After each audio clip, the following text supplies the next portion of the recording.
Martin wide to the right. Here's a wide receiver screen caught by Jones at the 25, trying to find some room. He's got the 30, the 35. Hudson Gum throws into the end zone. Caught! Touchdown, Scotties. That's Jarek Martin. Gum will throw here. Has time now, looking down the middle of the field. Man, it's open. Caught! Touchdown, Jarek Martin. Swing pass to Bradley out of the backfield. Jalen looking for some room. Has to make some men miss. Now reverses field all the way around to the other side of the field. He's got the 15, he's got the 10, he's got the 5, and he's got the end zone. Touchdown, Scotties. On 4th and 6 from their own 47-yard line. 2 receivers each way. Gum does snap it. Hudson looking. Now steps up. He's got all kinds of room. He'll have his first down across the 45 to the 40 to the 39-yard line. Heads up play that time by Hudson Gum. 35, 40. And going to be dragged down from out. The ball comes out, and Glasgow got on it. Boy, Travis Collar made a great play right there. Came in from behind to tackle DeWeese. Comes wide in motion from his wingback spot to give it off to the fullback Orvis, and the ball popped out. And Glasgow saying they have it, and here comes Stephen Garrett with the football. Nice. Just what the Scotties needed. Scotties gonna have to hurry to get this one off, and they do get it off. Gum looking over the middle field for Bradley, wide open, caught at the 20, the 10, the 5, end zone, touchdown Scotties. And here is England. He'll give this off to Franklin. Zathan will power his way into the end zone, touchdown Scotties. Gives to Bull, Cam. Oh, it runs over a defender. My goodness. And down at the 30-yard line. The quick pitch to Bull around the right end. Trying to get to the corner. He does. He's got the 10. He's got the 5. And he is into the end zone. Touchdown, Scotties. Hudson rolling out to the right. Now throwing back to the left. Man wide open. Caught for the touchdown. That's the tight end, Grayson Bartley. Okay, to split 2 men wide to the right side. Backs are in the I formation. Musoff play action to throw under pressure, and he is going to go down. Tries to throw a pass, and they're right now going to consider this a fumble. And Glasgow recovers. Jathan Franklin got on it.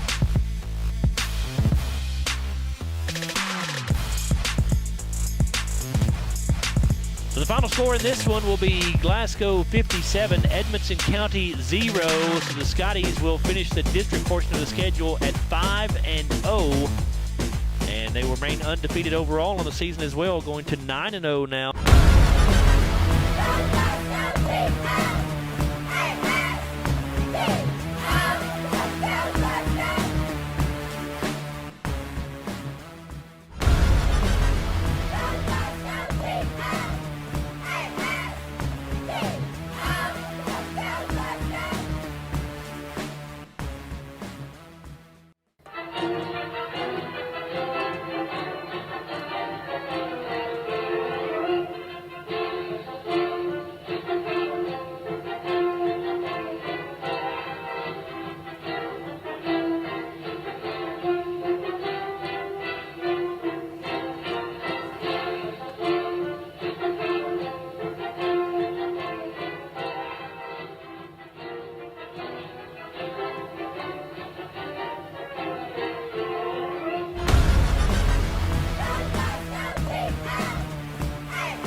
Good Friday evening, everybody, or actually Thursday evening, everybody. Hard habit to break there. Thursday evening here at Franklin-Simpson High School. Joe Myers alongside Larry Alexander and Bruce Tribune. Glad to have you along. It is a big night for the Glasgow Scotties as they wrap up the regular season tonight, and they try to make a little bit of history.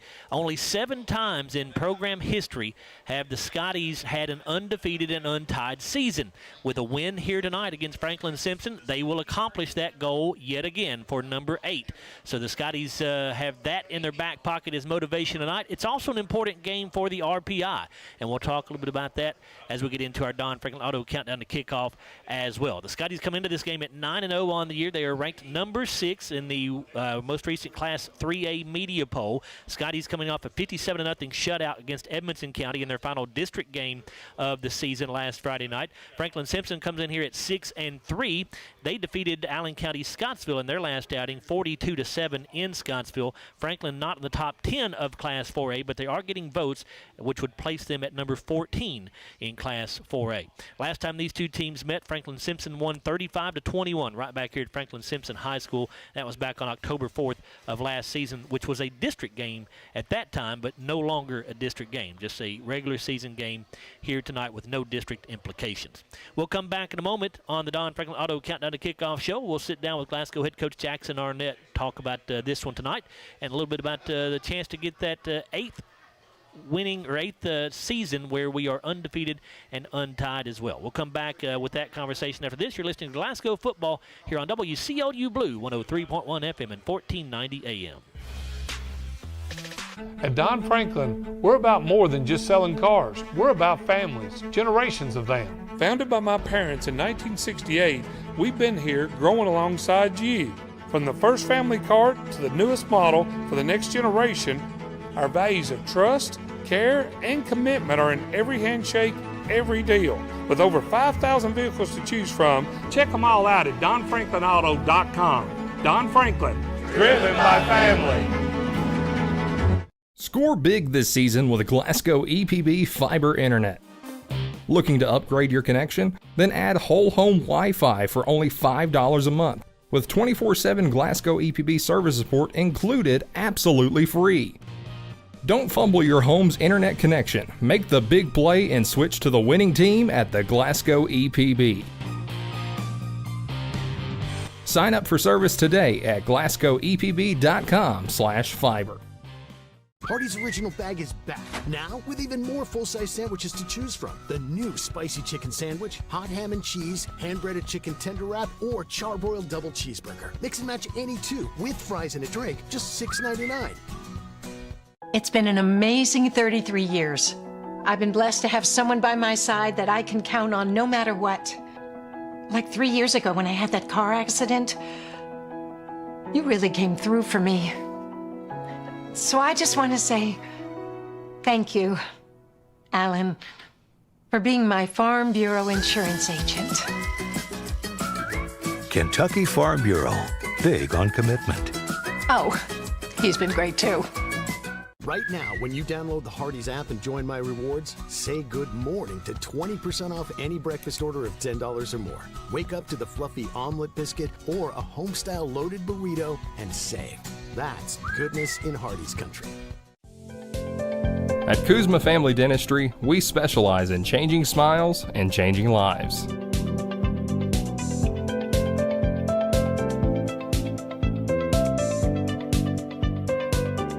If you'd like to experience this wow factor transformation that not only can change your smile, but change your life, give Kuzma Family Dentistry a call at 270-651-2638.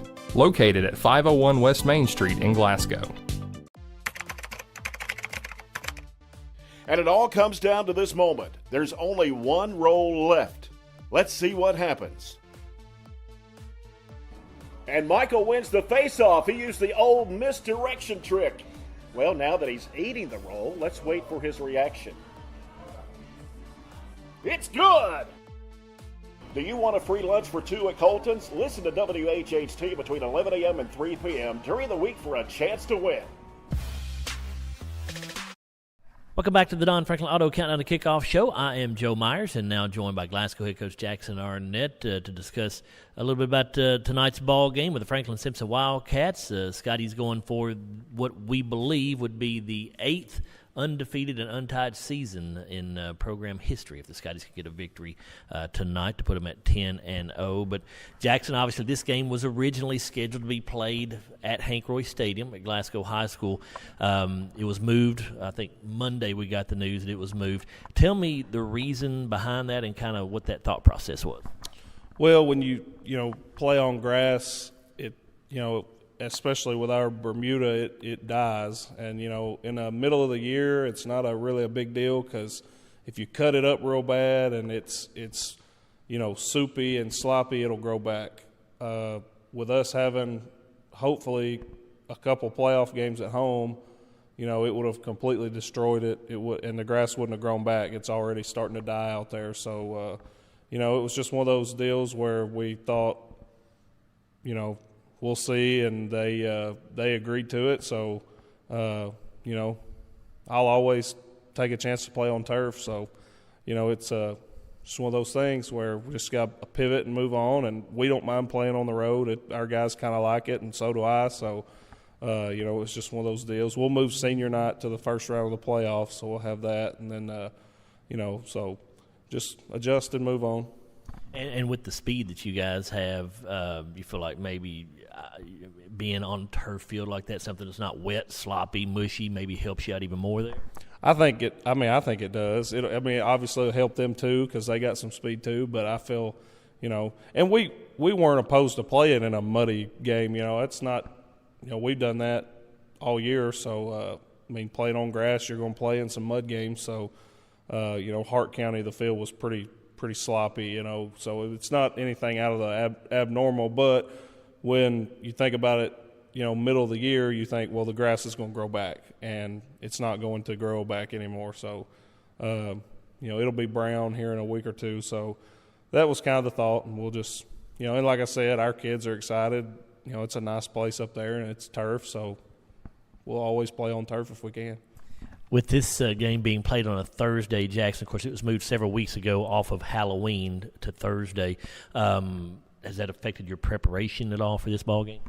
We just moved everything up a day. We did our Monday practice on Sunday, and that, just everything was moved up a day, and we just went on as usual. Be honest with you, the kids wanted to do it. They wanted to do it like that. I was probably going to do it a little bit different and kind of cut out the Sunday portion, the Monday portion, but the kids were like, no, we want to put the pads on. We want to come in on Sunday and practice, and we did. We had a great practice, so, that's kind of their idea, so I was like, well, let's do it then. As I mentioned in the open there, Jackson, you guys are going for what we believe would be the 8th undefeated season and untied season in program history. Have you talked to your kids about the history they can make here by going out and winning this ball game tonight? Yeah, we talked about it a little. We're just kind of taking it like, hey, it's another good game that, they've played a lot, Franklin and Glasgow has, so it's one of those deals where, they beat us last year and we want to just come out and do our thing. But we talked about it a little bit, but not enough to amount to anything. We got our eyes on a bigger prize, so that's kind of the focus, is just doing our thing and winning each and every game, winning each and every rep. So, of course, you're outside of district play now. You did win the district championship, got the number 1 seed for the postseason, but this game still matters as far as RPI is concerned. Jackson, you talked about that in the postgame last week about how important this game would be because of that. For folks who might not really understand the significance of this game, talk about that a little bit. So, the higher your RPI, the better chance you have to play at home. So, because you're a district winner and your RPI is a little higher, you're going to get a couple games at home, hopefully, if we take care of business. And then it's a matter of where you go in the third round. The way it looks, we'd probably have to go on the road in the third round. But then if this happens and this happens, you could potentially come back home for the fourth. There's 1,000 different ways it could go. So, but it's always, you want your RPI up as high as possible. So, it depends on where you're ranked RPI wise after that third round as far as us being in the West. It would be the 1 plays the 4 in the West, 2 plays the 3. So all that goes into account. If this team wins or this team loses, you could get to come back home. There's a million different directions it could go. So best thing we can do is just win, and hopefully our RPI goes up higher because Franklin's a really good team. They've going to have a good RPI. They're a 4A team, so, And the RPI gets locked in at the end of the regular season, right? Correct. That's what I thought. So just talk about a little bit about Franklin Jackson. Of course, this is a team that enters the game at 6-3. They've won 3 of their last 4 ball games. What stands out to you about this year's version of the Wildcats? Probably the best team we played, honestly. Best offense, I think, for sure. And they're physical up front, got a good quarterback, got some good backs. They force you to play sound defensive football, and they've scored a lot of points this year. So we're going to have to try to score too. So it'll be a test. They'll be pretty good. They run the wing tee offense. They have a bevy of backs that they use in that offense. But in the wing tee is the first key always to stop that fullback. It just depends on how they do it. I feel like we played 100 wing tee teams this year, and they all run it a little different. Barron tried to get to the edge a lot. Hart County tried to throw it a lot, but still try to they were more dive heavy, and then this team is a little more like off tackle heavy, if you can say. But they're a big play wing tee team. They've got guys that can go score, and they'll take some downfield shots. So it's just their version of it, and it's pretty good, and it's tough to defend. So we'll have to do a good job of making plays. Each player's just got to make their individual play, and then if we do that, we feel like we'll be okay. Franklin is one of the teams on our schedule year in and year out that typically can if not match us athlete-wise, but they're pretty close right there with us. Is that the case again this year? Got a lot of good athletes on this ball club? They do. They have some good athletes. So we're just going to have to this game's going to come down to who blocks and tackles better. And like I say all the time, if we don't have turnovers, I feel good about it. But, they're good at getting you uncomfortable, and so we're just going to have to play our game. Defensively, what do they like to do there? They're an odd front team. They stay in 2 high a lot. Sometimes they'll roll down into a 1 high look, depending on what you give them. They're kind of they want to go make big plays, and that's as a result they've given up some big plays. But it's because they're being aggressive and trying to go make plays. So hopefully we can do what we always do and run the ball effectively, and then get the ball out in space and let our guys go be athletic. Any particular ways you can take advantage of that aggressiveness when you're on offense? Just like I said, just kind of trying to figure out what they're wanting to do to us, and then trying to counter off that. All defenses are going to have an answer. What's our answer going to be, and then what's our answer to the answer to the answer. So you always got to have a secondary and third and fourth and fifth option sometimes. So you just got to make sure biggest thing is not turn the ball over. If we don't turn the ball over, I feel like our guys will go score and do a good job, and so that's what we're focused on. Good luck tonight. Did you guys go for an undefeated season, Jackson? Thank you. Go Dogs. That's Scotty head coach Jackson Arnett. And when we come back on the Don Franklin Auto Countdown to Kickoff show, Larry Alexander and Bruce Tribune will join us, and we'll take a look at the starting lineups as well. This is Glasgow football on WCOU Blue, 103.1 FM and 1490 AM. We know there's a big difference between being in a community and being part of the community. That's why here in Glasgow, we cheer on the Scotties. We work hard every day to make a positive impact on the community we call home. Behind our golden arches, we strive daily to serve delicious food and treats. If you could only smell this McDonald's ad, you'd smell how delicious this burger and fries really are. Join our McTeam. To learn how, text KY209 to 38000. Benefits include a sign-on bonus up to $500. I just did it, but I waited way too long. Trust me, it's about time you left cable TV behind and started saving with MyStream TV from SCRTC. Already have TV with SCRTC and you still have cable boxes and wires everywhere? Talk to SCRTC about MyStream TV and compare it to your current service. The best thing about MyStream TV, you'll save money and get up to 1 gig symmetrical internet. Visit scrtc.com and click on the MyStream TV logo at the top to start saving on cable today. If you haven't heard, there's a new approach to banking. It's called Kasasa, and you'll find it at the People's Bank. Your free Kasasa checking account offers you monthly cashback rewards. The Kasasa cash checking account can earn you a very high interest rate on your balance. Then link Kasasa Saver, and you'll also get a high rate on your deposits. Grow with Kasasa at the People's Bank in Glasgow, Cave City, and Marion. The People's Bank, working for you. Restrictions and qualifications apply. Restrictions may vary. Contact the People's Bank for details and to learn more. Member FDIC. Have you injured yourself playing a sport or exercising?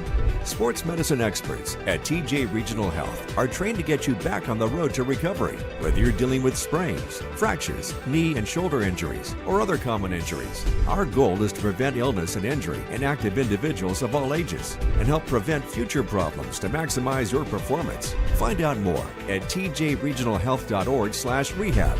Patients first. Team always. TJ Rehabilitation Services. Our dental health plays a vital role in our overall health. Practicing good dental hygiene is especially important for children. When was your child's last checkup? Riley Dental Group is invested in making sure you and your family have the healthiest smile possible. They understand a dental visit may prompt anxiety or nervousness, but Dr. Riley and his team offer a variety of solutions, including a comforting and friendly visit from Bennett, their therapy dog. Call Riley Dental Group for an appointment, 651-5939. Get in. We're making country great again. Come on. Whiskey River, take my mind. Willie 94.1. You got to have an ace in the hole. Willie 94.1. I'm a hard working man. The Big Willie. Oh, little rock. It's great country. Willie 94.1. We're making country great again, and we've got the Real Trader for you every weekday morning starting at 8. Join me, Mac Daniels, for it right here on Willie 94.1. Welcome back here to Franklin-Simpson High School. Joe Myers alongside Larry Alexander and Bruce Tribune. You'll hear from Chase Landerman in just a bit down on the sideline as well. This is the Don Franklin Auto Countdown to Kickoff show. Let's introduce you to the starting lineups for both of these ball clubs. They are brought to you by Kuzma Family Dentistry. First for the Franklin-Simpson Wildcats on offense, the right tackle is John Parker Cheney. He's a 6'4", 308 sophomore. The right guard, Jackson Crafton, a 5'10", 216 senior. At center, you'll have Carter Grimes, a 5'10", 200-pound sophomore.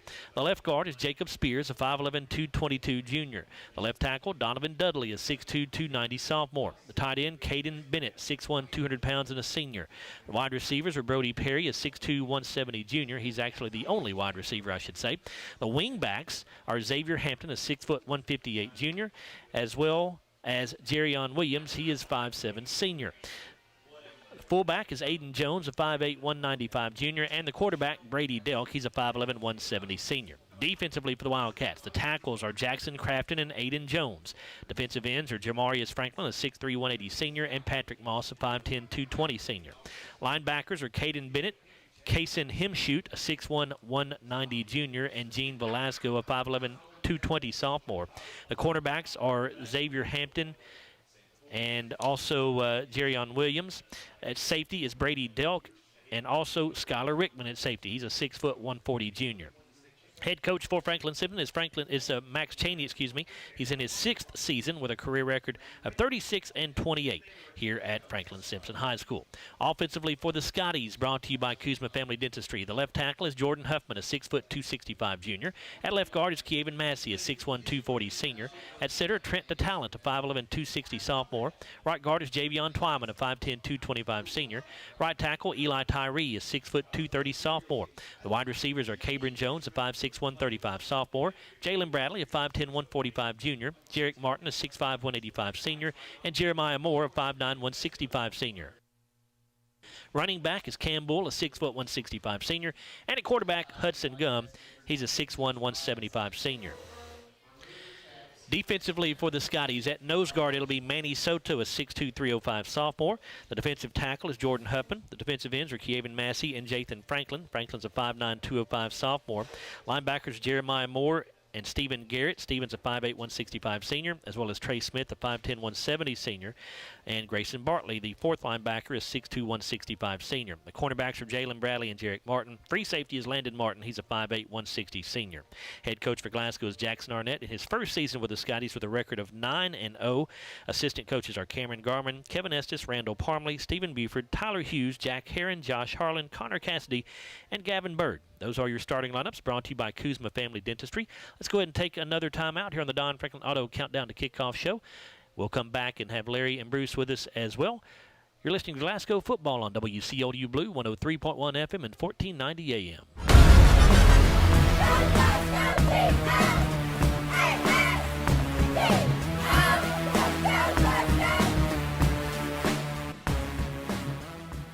All wide to the left, Martin wide to the right. Here's a wide receiver screen caught by Jones at the 25, trying to find some room. He's got the 30, the 35. Hudson Gum throws into the end zone. Caught! Touchdown, Scotties. That's Jarek Martin. Gum will throw here. Has time now looking down the middle of the field. Man, it's open. Caught! Touchdown, Jarek Martin. Swing pass to Bradley out of the backfield. Jalen looking for some room. Has to make some men miss. Now reverses field all the way around to the other side of the field. He's got the 15, he's got the 10, he's got the 5, and he's got the end zone. Touchdown, Scotties! On 4th and 6 from their own 47-yard line. Two receivers each way. Gum does snap it.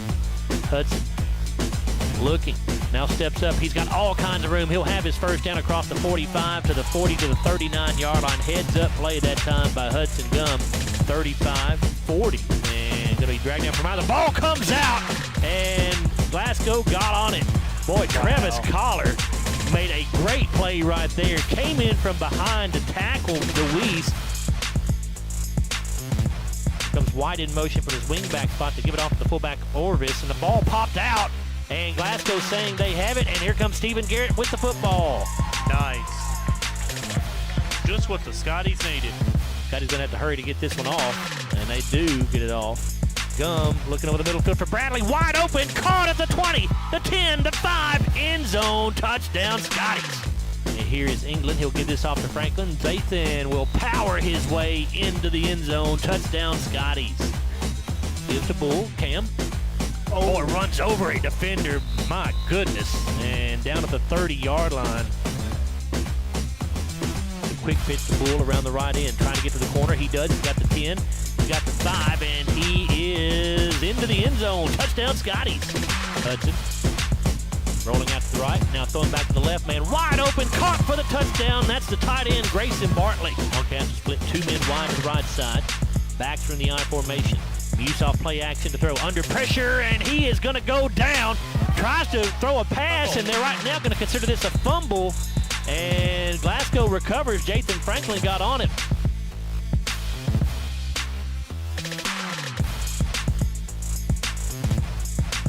So the final score in this one will be Glasgow 57, Edmonson County 0. So the Scotties will finish the district portion of the schedule at 5-0. And they will remain undefeated overall on the season as well, going to 9-0 now.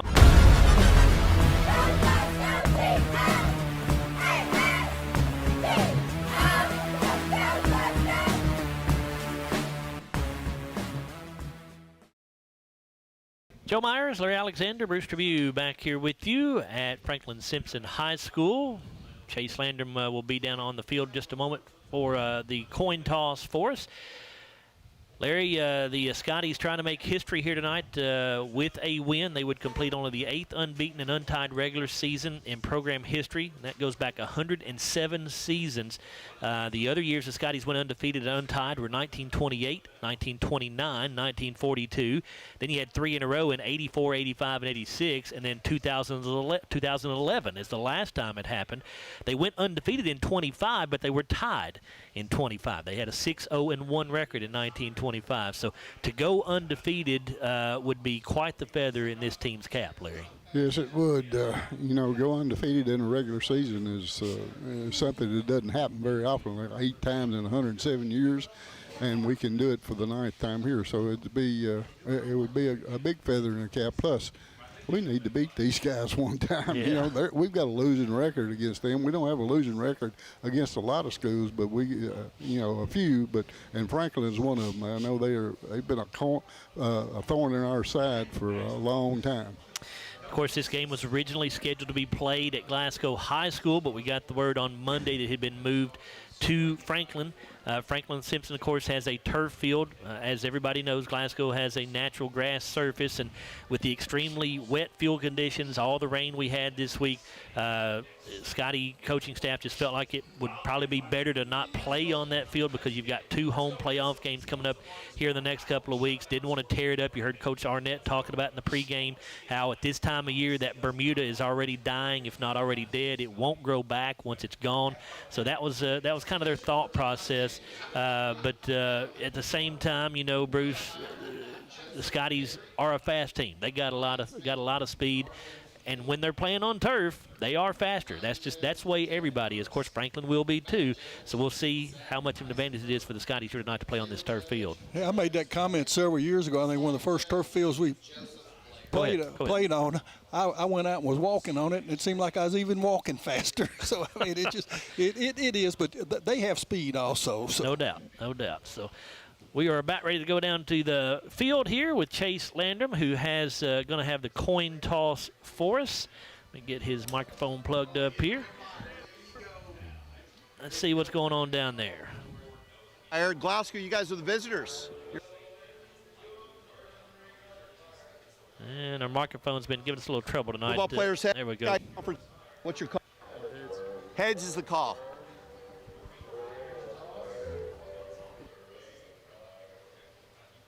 For your place, the second half, kick, receiver, defend a goal. You want the ball. Which way would you guys like to kick?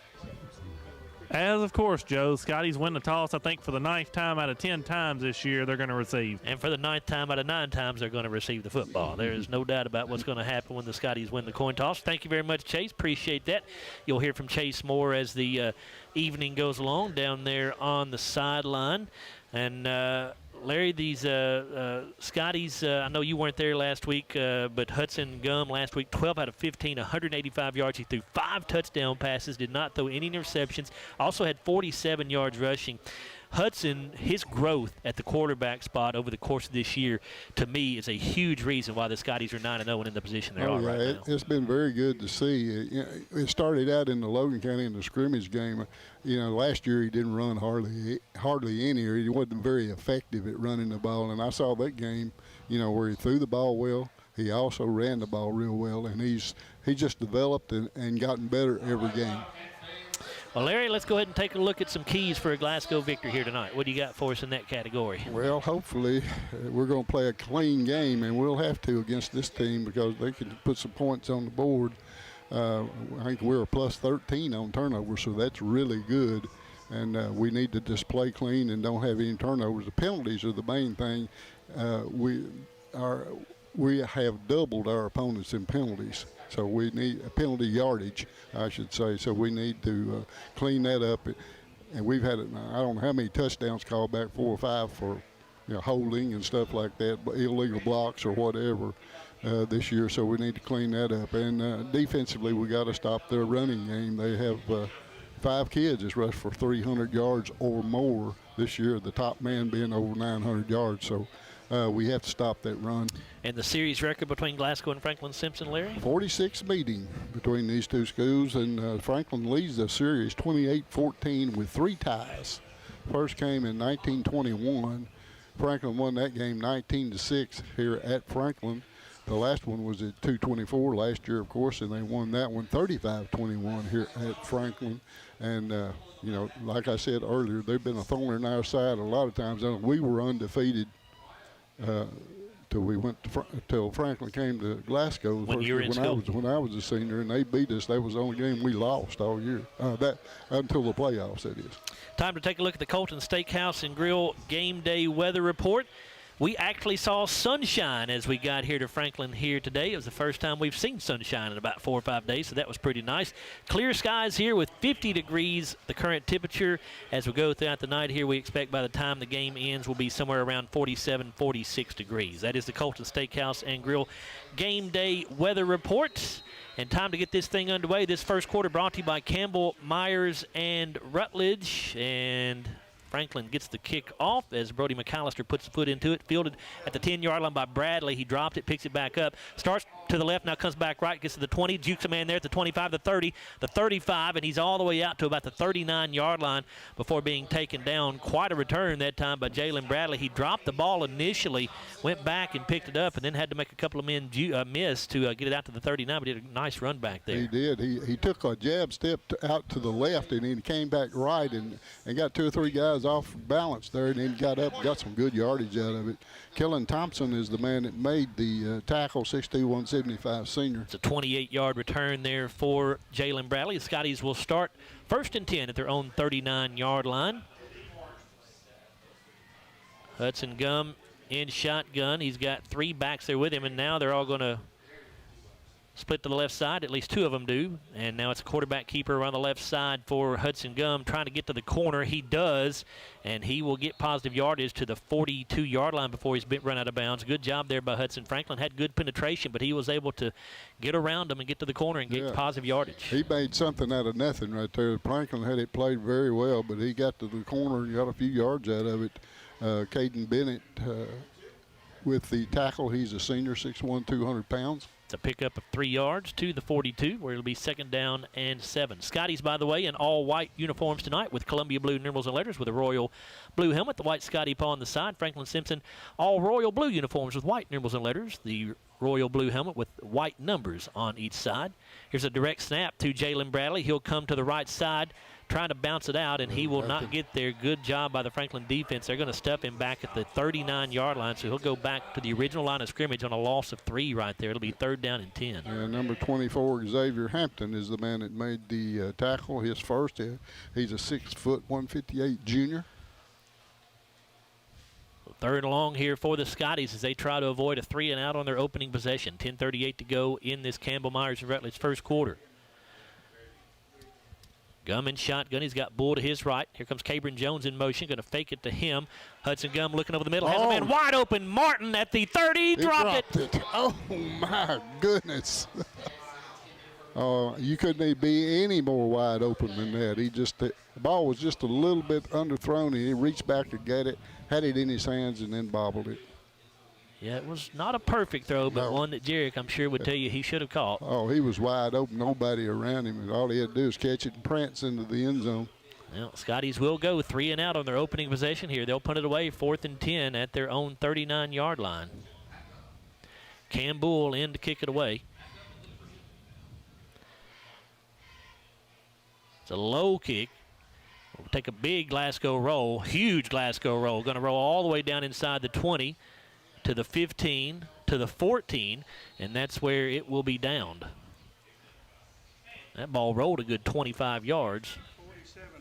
Punt of 47 yards, which will actually end up being Campbell's longest punt of the season. Previously, it was 46. So now the Wildcats will bring their offense onto the field for the first time tonight. They'll start 1st and 10 at their own 14-yard line. This is an offense that averages 323 rushing yards per game, only 48 passing yards per game, but they're averaging 39 points per contest.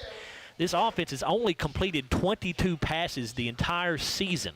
So just a little over 2 completions per game, Larry. They want to run the football. There's no doubt about it. Yeah, he's thrown a number of interceptions also, not very many touchdowns. So running team, this team is. Delk will go under center this time with a wingback each way. One of those wingbacks comes in motion, and we get a flag at the start. It's a false start called on Franklin-Simpson, make it 1st and 15 from the 9-yard line. Well, we need everything we can get against them.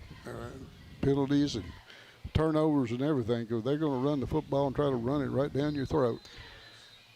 1st down, very important against this kind of team. You want to put them in 2nd and 3rd and long and see if you can force them to throw the football. So right now, already behind the chains because of the 5-yard false start penalty. So So Delk under center here. It's a busted play, I believe, going to keep it around the left end. He's going to get good yardage over the 15, and he's out near the 20-yard line, 21-yard line before he's pushed out of bounds. It looked like he and the back ran into each other, and looked like Delk just made something out of nothing there. He did. He made a good run. Trey Smith is the man that pushed him out of bounds, 5'10", 170 senior. It's a pickup of 12 yards. Yeah, he got a lot out of nothing right there.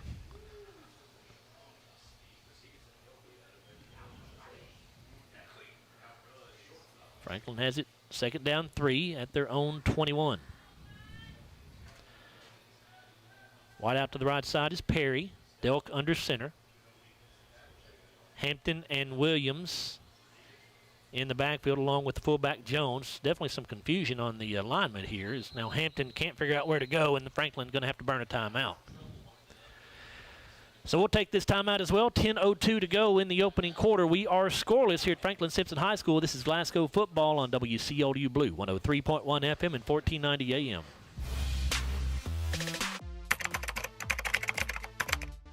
And it all comes down to this moment. There's only one roll left. Let's see what happens. And Michael wins the face-off. He used the old misdirection trick. Well, now that he's eating the roll, let's wait for his reaction. It's good! Do you want a free lunch for 2 at Colton's? Listen to WHHT between 11 a.m. and 3 p.m. during the week for a chance to win. In this opening quarter, brought to you by Campbell, Myers, and Rutledge. Scoreless here between Glasgow and Franklin-Simpson. Scotties went 3 and out on their opening possession. And Franklin now has it 2nd down and 3 at their own 21-yard line.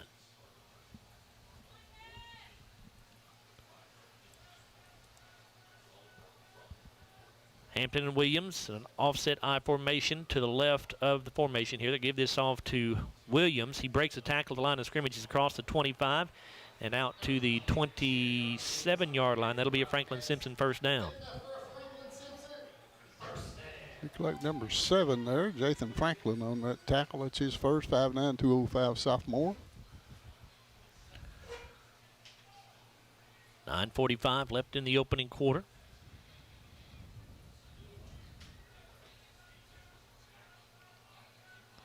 Jones, the fullback, in the backfield along with Jerrion Williams. Hampton, the wingback on the right side. Going to give it off to Hampton around the left end. He's got the 30, and he will go down right around the 31-yard line. Campbell with a nice ankle tackle right there, 6', 165 senior. Kept him from getting big yardage. Still a pickup of 4, though. 2nd down and 6.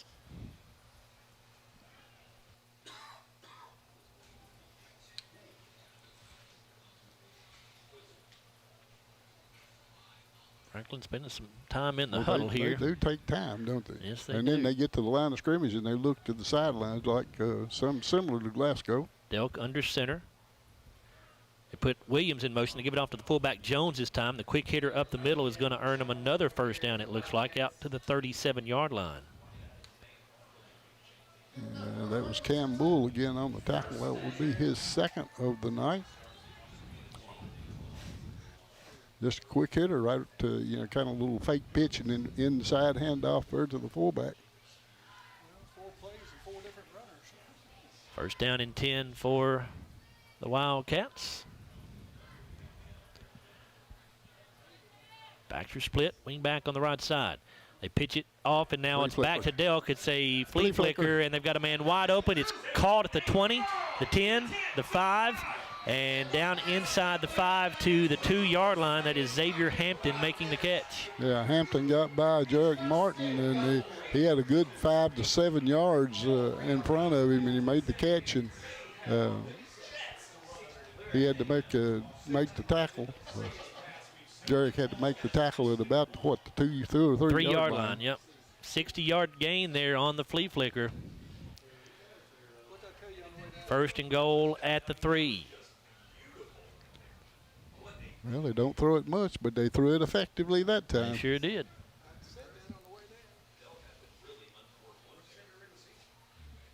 So they've already surpassed their average passing yardage per game with that one play. Here is Williams, and he'll go into the end zone untouched. Boy, rather uninspired defensive effort there for the Scotties. Yep, very easy right there for Franklin. So Glasgow finds themselves down 6-0 to open this ball game. 7:40 to go in this Campbell Myers and Rutledge first quarter. Brody McAllister is the kicker. He's running onto the field late here. We don't have any play clocks that are visible to us, so the play clock just being kept on the field by the back judge. McAllister 45 out of 47 on his PATs this year, but at the snap, they just barely do get it down, and I don't know how he got that to go through. That was a great job by the holder, Brady Delk, that time. It was a bad snap, and he somehow got it down just in time for the kicker, McAllister, to put it through the uprights. So it is a 7-0 lead for Franklin-Simpson with 7:40 to play in this opening quarter. And Scotties better realize that this is not the same teams they've played the last few weeks. Yes, exactly. This is a pretty good football team, no doubt about it. We'll take a look at that drive here in just a moment as Bruce is adding those numbers up for us here. I can tell you it's a 6-play drive for the Wildcats. It goes 86 yards. The big play was the 60-yard pass completion on a flea flicker. The scoring play was a 3-yard run for Jerry Williams. The extra point good for McAllister. Now Bradley will field at the 12-yard line. Going to give it to Cabron Jones on a reverse. He gets to the 20, and he's going to be taken down at the 22-yard line. They give him the 23, actually. Larry, did you get everything you needed on that drive? Skylar Rickman is the man that made the tackle. He's a junior, 6 foot 140. The first and 10 Scotties, they will start at their own 23 with 7:33 to go in this opening quarter. Glasgow trailing 7-0. This first quarter brought to you by Campbell Myers and Rutledge. Well, the Scotties had a touchdown. Should be 7-7 right now. Jarek dropped that one, wide open for the TD, but that's the way it happens sometimes. Hudson Gum in pistol formation. Campbell lined up behind him. You got 2 wideouts to each side. Gum fakes the handoff, keeps it around the left end. Hudson's got the 25, the 30, and he'll lower the shoulder and get out to the 33, maybe the 34. That will be enough for a Glasgow first down, a pickup of 11. Yeah, Brady Delk on the tackle. He's the defensive back there, senior, 5'11", 170. Good job by Hudson to read that defensive end, and when he saw him crashing down on the handoff, Hudson took off around him. First and 10 Scotties at their own 34. Gum in shotgun, 2 receivers each way. Campbell, the running back, in the backfield with Hudson.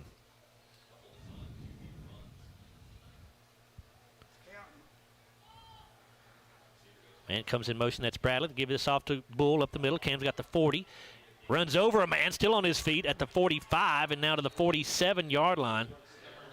Well, good job there by Cam Bull to take the contact and continue on. It'll be another Glasgow first down. Yeah, he just flat ran over one guy. Number 10 again on the tackle. That's Delk. He's second.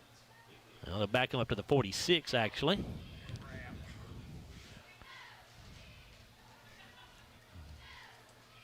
.6:20 to go in this opening quarter. Brought to you by Campbell Myers Rutledge. 7-0 lead for Franklin-Simpson. Scotties went 3 and out on their opening drive, but already a couple of first downs on this drive.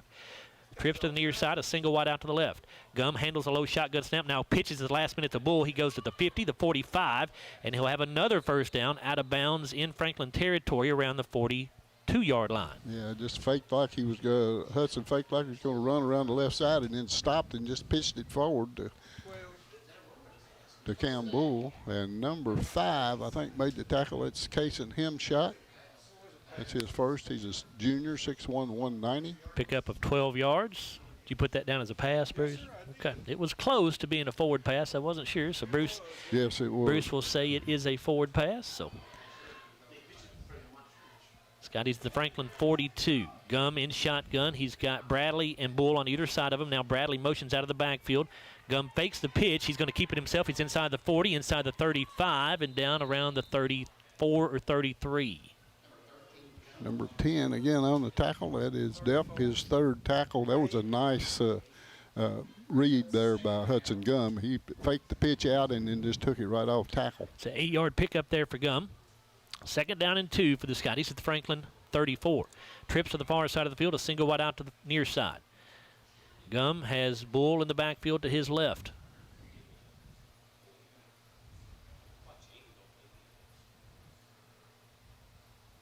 Hudson gets the snap, gives to Bull, and there are 2 defenders waiting on Cam. As soon as he took the handoff, it's going to be a loss of a yard back to the 35-yard line. Yeah, we didn't read that one very well, but number 50, Jackson Crafton is the man that made the tackle. He's a senior. He's 5'10", 216. So a loss of 1 makes it 3rd down and 3, or 3rd down and 4 here for the Scotties at the Franklin 36-yard line.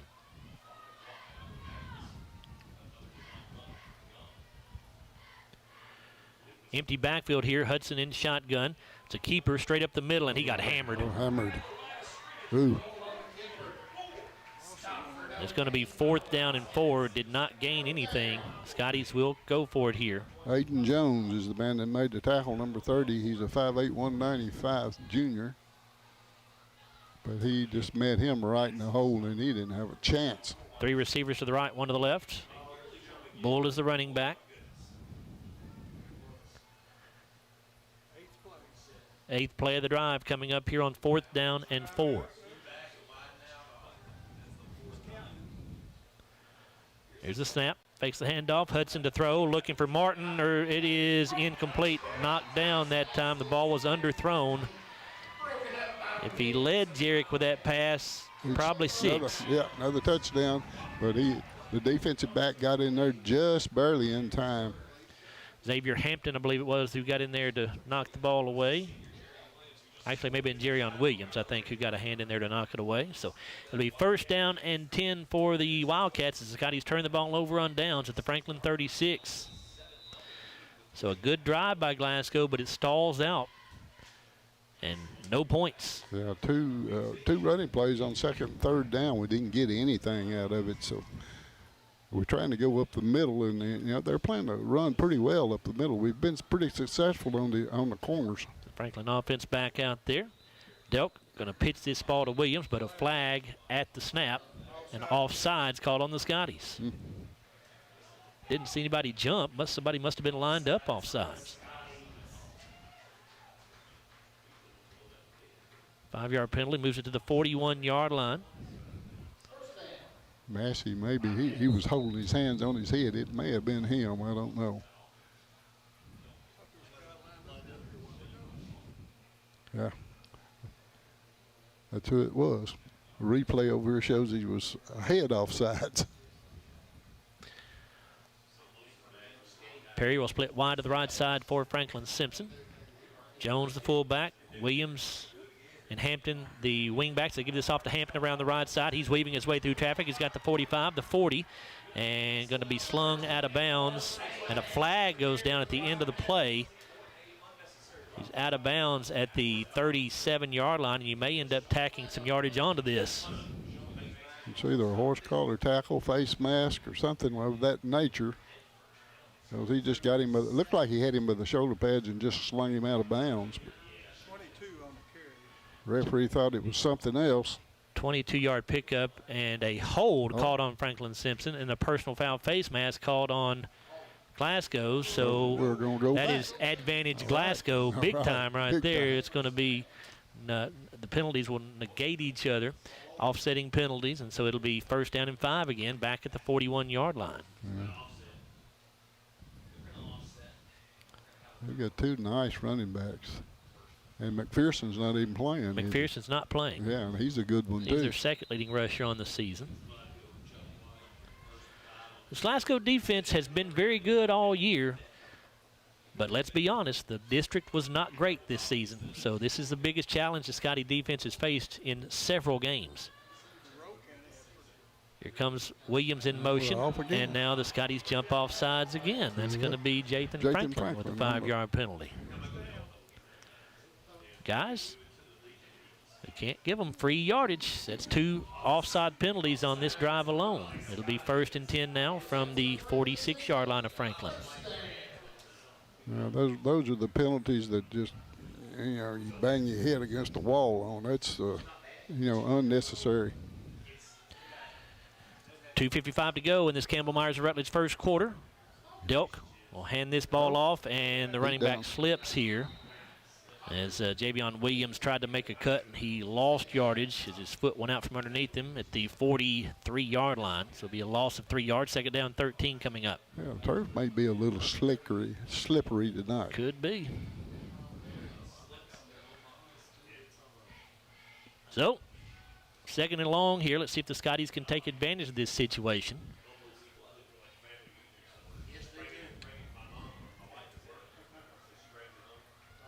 Delk under center, the wing backs on either side. Delk with a quick throw to the right side. Pass going to be caught by Perry at the 48. He'll go down in Glasgow territory at the 48-yard line.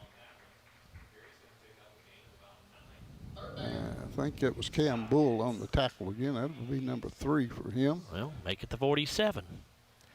They just put that ball down a yard past where the official actually had it marked with his foot.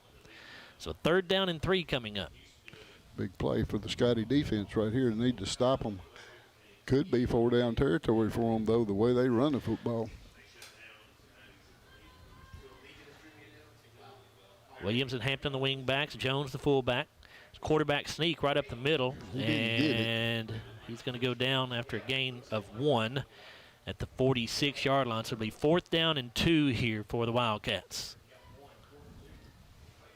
I think that was number 56, Javon Twyman, 5'10", 225 senior that made that tackle in the middle.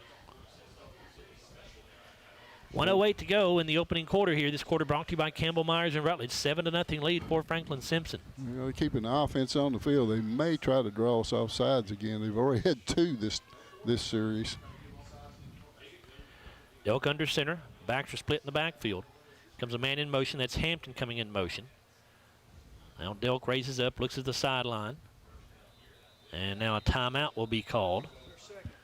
This timeout brought to you by the People's Bank. And this is the 2nd timeout called by Franklin-Simpson. So we'll see if they keep the offense on the field after the timeout or whether or not the punt unit goes out there. Scotties will open up the playoffs next Friday night at Hank Roy Stadium. They'll take on Webster County. The game slated to start at 7 o'clock. Our broadcast on the air at 6:30 next Friday. And then if the Scotties do win that ball game, which they will be a heavy favorite in, they would also host a 2nd-round playoff game against either Union County or LaRue County, as those two teams match up in a 1st-round playoff game at Union County. Yeah, let's make Union County come to us this time. It would be nice to get those guys at Hank Roy Stadium for sure. We've been over there the last couple of years, and that is not a fun drive. No, it's not. So we'll see what comes out on the field here. Looks like the offense is staying on the field here, maybe. Who's the punter? It's McAllister, same kid who kicks. Well, he's not out there. So 4th and 2 for Franklin. They'll go for this, it looks like, from their own or from the Glasgow 46-yard line with 43 seconds to go in this Campbell Myers and Rutledge first quarter. And they're going to pitch this thing back to Hampton around the left side, and he's going to get the first down. Barely, but he got it. Got to the 43-yard line. He needed the 44s. Landon Martin on the tackle, 5'8", 160 senior, his first of the night. He didn't get it by much, but he got it.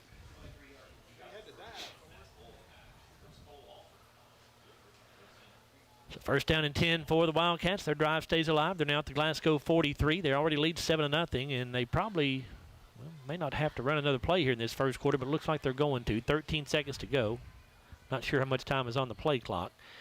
Goes Williams in motion to give his off to the fullback Jones. He slides right through there, and he's going to get big yardage down to the 36-yard line. Landon Martin again on the tackle. That's his 2nd in a row. But that's just a quick hitter. That's right up the middle. And that is the end of the Campbell Myers Rutledge first quarter. It is 7-0. Franklin-Simpson on top of the Scotties. We'll come back after this timeout. You're listening to Glasgow football on WCLU Blue, 103.1 FM and 1490 FM.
Second down and 3 here for the Wildcats. They are at the Glasgow 36-yard line.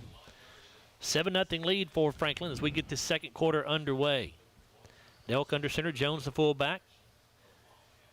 He goes wing back in motion. They give it off underneath to one of the other wing backs. That's Williams, and he somehow slides through the first wave of tacklers and keeps his legs driving and gets the first down for Franklin. Grayson Bartley on the tackle, his first of the night, 6'2", 165 senior. They're not getting big yardage on first and second down, but they're getting enough to move the chains. That's just it. Against a team like this, you have to put them in second and long, third and long. If you give them second and 6, third and 3, they're going to get first downs almost every time. Delk going to give this off to Hampton around the right side. And he's going to get good yardage at the 25, at the 20, and he'll go down at the 17-yard line. Landon Martin with his third tackle on that play, but looked like he was going to go inside, and he bounced it outside. Nobody there.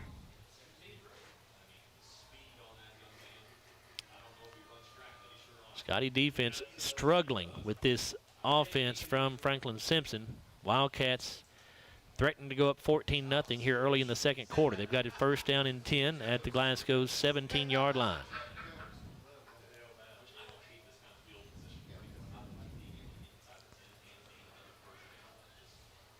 Receiver to the left side is Perry. Delk going to give this off to Williams again, and the Scotties play this one pretty well. Gain of maybe a yard. Looks like Jathan Franklin in there on the bottom of that pile. That's his second tackle for the sophomore. It will be a 1-yard pickup. Second down and 9 for Franklin-Simpson. 10.5 minutes to go in this second quarter. This quarter brought to you by CRS Construction. Stats in the first quarter of play. Franklin leads 7-0. Scotties with 2 first downs. Franklin 5. Scotties 31 yards rushing, 12 passing, a total of 43. Franklin 39 rushing, 70 passing, a total of 109. Neither team has turned the ball over yet. Delkin shotgun, fakes the handoff, keeps it around the right side. Lots of room, makes a man miss at the 10. He's inside the 5 and close to the end zone, but he's going to be out of bounds at the 3-yard line, it looks like. Yeah, Grayson Bartley had to push him out of bounds at about the 3. Well, it looked like somebody had a shot at him in the backfield. Didn't catch the number, but dove at him and couldn't get him. That's 2 or 3 times, Larry, we've had a chance to get these kids in the backfield, and the Scotties are not making tackles. Yeah, we're not covering the outside. First and goal at the 3.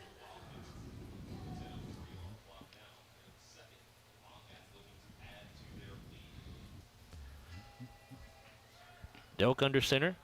Jones, Williams in the backfield, and they give it off to Williams, but a whistle at the snap. It's a flag and a false start, offside. Wait a minute.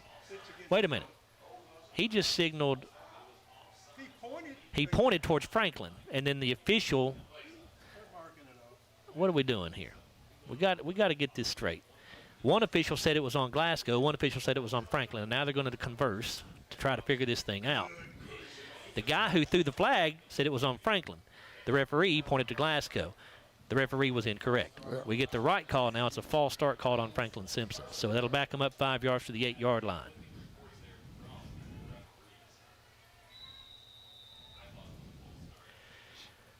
10:02 to go in this first half of play. 7-0 lead for Franklin. First and goal from the 8 now after that 5-yard false start penalty.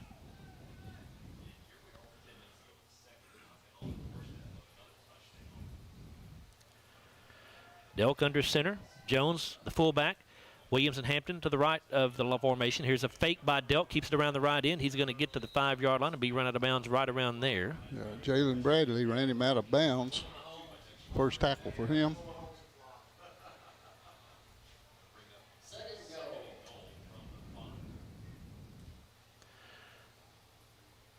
And now what are we doing? The ball being marked at the 5, but we've got the officials discussing something here. The referee, I thought he had his foot at the 4. They thought it was third down, but it's actually second down Gotcha. here. Thank you, Chase. So second down and goal from the 5-yard line. Delk under center. Jones the fullback. Williams in the backfield with him, but a timeout going to be taken by Glasgow. This timeout brought to you by the People's Bank. 9:53 to go in the first half of play. Franklin leads 7-0. We'll take this timeout as well. You're listening to Glasgow football on WCLU Blue, 103.1 FM and 1490 AM. Get in. We're making country great again. Come on. Whiskey River, take my mind. Willie 94.1. You got to have an ace in the hole. Willie 94.1. Hard working man. The Big Willie. It's great country. Willie 94.1. We're making country great again, and we've got the real trader for you every weekday morning starting at 8. Join me, Mac Daniels, for it right here on Willie 94.1. And goal, I should say, for Franklin-Simpson from the 5-yard line. Wildcats still huddled up around their coaching staff here on the sideline. 9:53 to go in this second quarter, brought to you by CRS Construction. We have had a couple of other scores come through for you. LaRue County and Taylor County are scoreless after, well, at halftime it says at the end of the second quarter. So at halftime, I guess. Edmonson County leads Metcalfe County 13-7 at the end of the first. It's Russell County over Monroe County 13-7 at the end of the first. South Warren leads Logan County 14-0 at the end of the first quarter. Back to the action we go. Second and goal at the 5-yard line. Delk under center. Williams in the backfield along with Jones, but they're going to give this off to Hampton around the left end, and he's going to get hit and dropped. Yeah. Landon Martin with a nice play there at the line of scrimmage. Yeah, nice tackle by Landon. That's a textbook tackle right there. Just hit him right in the thighs and drove him back. No gain on the play. It'll be third and goal from the 5. They do have a good kicker. McAllister has not made a field goal yet this year, but he's 46 out of 48 on his PATs, and this would, at the end of the first quarter, just about be nothing more than a PAT if Franklin does not gain any yardage here. Third down and goal from the 5. Delk under center, Jones the fullback. They put Hampton in motion, give it off to him, going around the left end. He's going to get hit and dropped at the 2-yard line, I think maybe, is where they'll give him progress to. Look like Massey in there, I think, number 60 on that tackle. Best I can pick it up. Kevion Massey, 6'1", 240 senior. It will be at the 2, so leave fourth and goal from the 2. And Franklin not going to send the field goal unit in. They're going to go for it here, it looks like. This will be the 13th play of the drive for the Wildcats. 8:36 to go left in this CRS Construction second quarter. Franklin leads it 7-0. Delk under center. And now a whistle. And a timeout taken by Glasgow. This timeout also brought to you by the People's Bank. So now each team with only one timeout remaining for the final 8:23 of this first half of play. Let's thank our sponsors here on WCLU. They are Don Franklin Auto, the Glasgow Electric Plant Board, Hardee's, Kentucky Farm Bureau Insurance Agent Joe Myers, Kuzma Family Dentistry, McDonald's of Glasgow, SCRTC, the People's Bank. Glasgow football also brought to you by TJ Regional Health, Campbell Myers and Rutledge CPAs, Colton Steakhouse and Grill, Pettigo Lessenberry Insurance Agency, Riley Dental Group, CRS Construction, Hatcher and Sadler Funeral Home, and by Scooters Coffee. A big thank you to those folks for helping us get Glasgow football on the air for you here this fall. 8:23 to go in this CRS Construction second quarter. It's 4th and goal from the 2-yard line. Franklin already on top, 7-0. So imperative the Scotties keep Franklin out of the end zone right here. Delk under center. Going to give this off to Hampton around the left side, and he is not going to get there. The Scotty defense stands, and they will turn the ball over on downs. Glasgow's going to get the ball back, I think, around the 3-yard line, but we'll see where they put it down officially. Landon Martin with his 5th tackle along with Kavion Massey. Actually going to be at the 4, so it's a 2-yard loss on the run.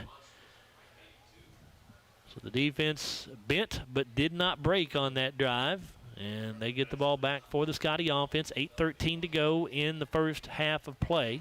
Imperative the Scotty offense only getting its 3rd possession of the first half right here. The first possession was 3 and out. Second possession, they had several first downs, but before the drive stalled out. They'll start deep in their own territory here at the 4-yard line. 2 receivers to the left side, 1 man wide to the right. Gum in shotgun, Bull is the running back.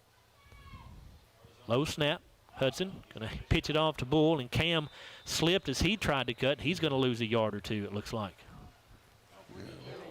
Like number 5, Kason Hemshot with the tackle, number 2 for him. He'll lose a yard back to the 3-yard line, so it'll be 2nd down and 11.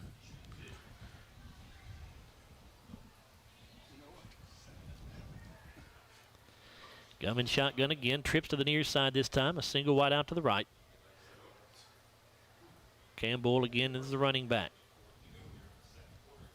Scotty offense looking at the sideline to get the play signaled in.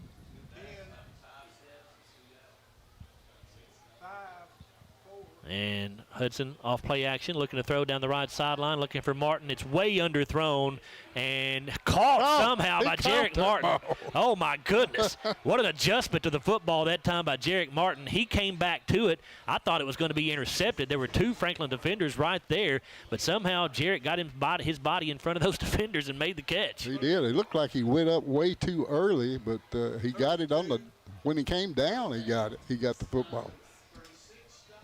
Pick up of 32 yards to the 35-yard line. 1st and 10 for the Scotties. 7:03 left in this CRS Construction second quarter. Franklin-Simpson on top, 7-0. Gum and shotgun, fakes to Bull. Quick throw out here to Bradley. It's caught. He's got the 40, and he'll go down around the 42-yard line. Maybe the, see where they're spotted, maybe the 41. We'll see where they spot it here. It will be at the 41. Brady Delk on the tackle. It's number 4 for him. It's a pickup of 6 yards. It'll be 2nd down and 4. If nothing else, the Scotties have gotten themselves out of the hole here as far as the field position game is concerned. But now you'd like to go down and make this a 97-yard drive right here, or a 96-yard drive, I guess it would be. Gum going to give this off to Bull. Cam makes a couple of men miss in the backfield. Now carrying tacklers out across midfield, and they'll put him down at the 49-yard lines where he should be down, and that is where they'll mark it with another Glasgow first down. Number 43, Jackson Gass with the tackle. He's a junior, 5'11" and 210. Be his first tackle of the night. Pickup of 11 yards. Cam Bull runs the ball hard. I mean, when he hits that hole, he goes.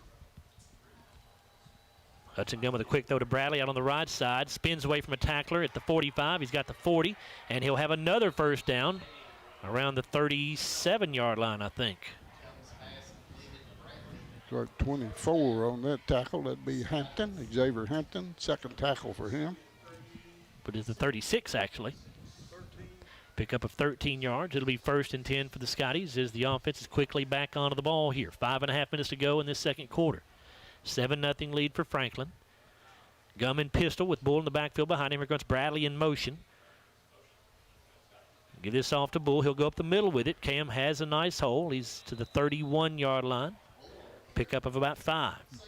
Yeah, another good hard run by Cam. That was number 20, I believe. Caden Bennett, 2nd tackle for him. So another good drive here by the Scotties, just like they had on their last possession, but the last possession ended with no points. Got to get points right here. You're down 7-0, 4:55 to go in the second quarter. Yeah, I got plenty of time. Still got one timeout, I think, don't we? Yes, sir. Gum and shotgun. Rolling out to the right, he'll pitch it to Cam Bull. Cam makes a man miss at the line of scrimmage. He's going to get a first down across the 25, down near the 21-yard line. A really nice run there by Cam Bull. It's a pickup of 10. First down for Glasgow. Number 50, Jackson Crafton made that tackle. That's his second.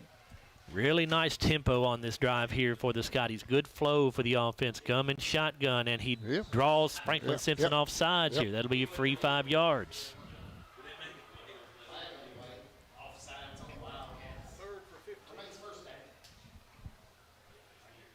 It'll be first down and 5 with the ball at the 16-yard line.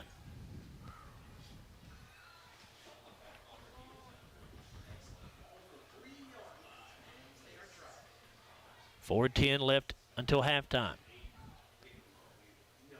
Two receivers to the left, one to the right. Bull, the running back, Gum and shotgun. Hudson throwing into the end zone looking for Martin. It is incomplete. Good coverage that time by the Wildcats, as Cole Alford was right there with Jarek when he tried to make the catch. Knocked it away. It'll be second down and 5. The only time he's been single covered is when he dropped the pass for the, it could have been a touchdown. He's been double covered every time. He made a heck of a catch against double team a few minutes ago. Jarek came in, of course, as Glasgow's leading receiver, has 26 catches, 487 yards on the year, and 10 touchdowns coming into this game.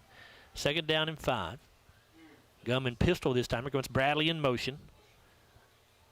And a fumble on the exchange, and boy, the Scotty's going to get back on it. Boy, they could not be any luckier right there. Boy, if Cam Bull gets that football cleanly, he may have a touchdown because he had plenty of room to run out the right side. But now you put yourself in a spot where you're going to have third down and 7. It looks like the ball has been moved back to the 17-yard line. I don't know whether the 18-yard line, actually. I don't know if Hudson was going to pull that out or whether he gave it to him and he just dropped it or what happened. But Bradley coming in motion. Gum fakes the handoff, and this play's busted up big time. And Gum is going to lose huge yardage. Yeah. Brady Delk is the man who made the tackle on the sideline there for his 5th tackle. You're breaking up, Chase. Try that again. Get bailed out. There's a flag down. Flag on Franklin? Possibly so. It would be a huge break because the Scotties lost tons of yardage on that play. It would be 4th and long here. Is a personal foul, face mask on Glasgow is the call. What? The quarterback grabbed a face mask when his face mask on the Scotties. Huh.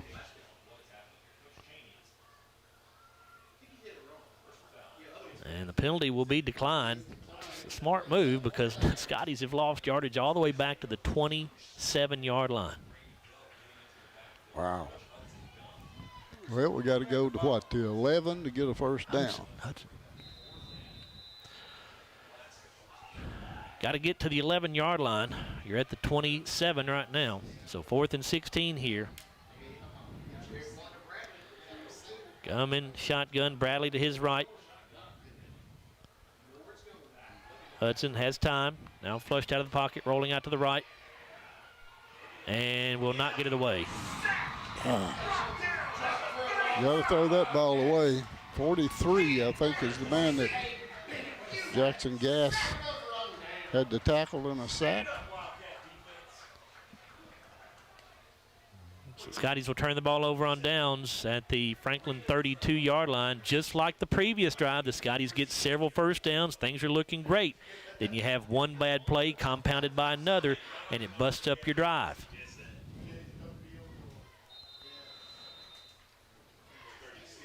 Well, we threw on first down that time, and it wasn't a complete pass. Tried to go for the touchdown, and that put us behind it there. Now Delk rolling out to the right. He'll throw. Pass going to be caught by Perry up at the 41-yard line. That'll be close to a first down. I think he'll be about a yard shy. He just ran Jalen Bradley off about 20 yards there, and it just made a quick cut to the outside. The ball was there. Nice pass. Second down and a yard here.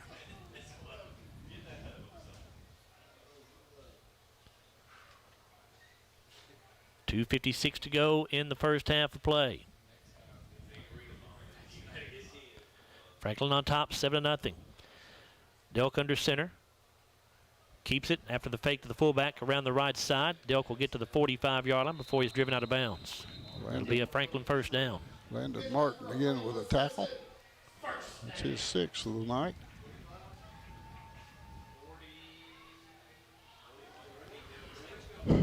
Hudson has time. Now flushed out of the pocket, rolling out to the right. Their own 45-yard line. We're down to 2:48 to go in the half.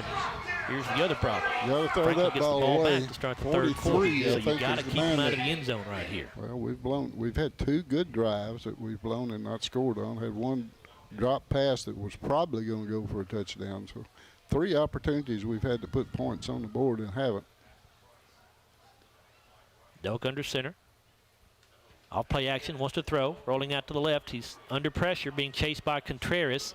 And it'll be Gavin Bird who gets to him. Or excuse me, not Gavin Bird. That's old school right there. Grayson Bartley. Will get to him. Gavin will get a kick out of that. He's assistant on the Scotty side. I'm not sure where that even came from, Larry. I went back way back in the Joe, I mean, come on now. Anyway, that's crazy. Did Gavin wear 15? Maybe he wore 15. Maybe that's where I got it. Anyway, Grayson Bartley. I don't remember. With the tackle there. Second down and 8 after the 2-yard pickup. Delk in shotgun, 2 receivers to the right. Delk rolling out to the right, wants to throw again. Now nobody open, he's going to run with it. He's got the 50, the 45, gets away from a tackler there. He'll get down to the 41-yard line, maybe the 42. Either way, it's going to be another Franklin-Simpson first down. Landon Martin with his 7th tackle on that play. I thought we had him back at the line of scrimmage, and then he just darted away from us. 1:44 to go until halftime. Franklin has 1 timeout left. This second quarter brought to you by CRS Construction. Franklin-Simpson on top, 7-0, trying to ruin the Scotties' perfect regular season. Delk under center, the backs are split. And Delk to throw. Delk rolling out to the left under heavy pressure. And he will be sacked back at the 40-yard line. Who was that, Massey? Kievan Massey, I believe, Larry. Kievan. That'll be his 3rd tackle and a sack. We'll give him, I'll say his progress was down at the 42-yard line. A loss of 15 yards. And the sack for Kievan Massey. It's second down and forever. And now Franklin probably just going to run this clock out here. Glasgow does not appear to want to use their timeout. Scotties have 1 left.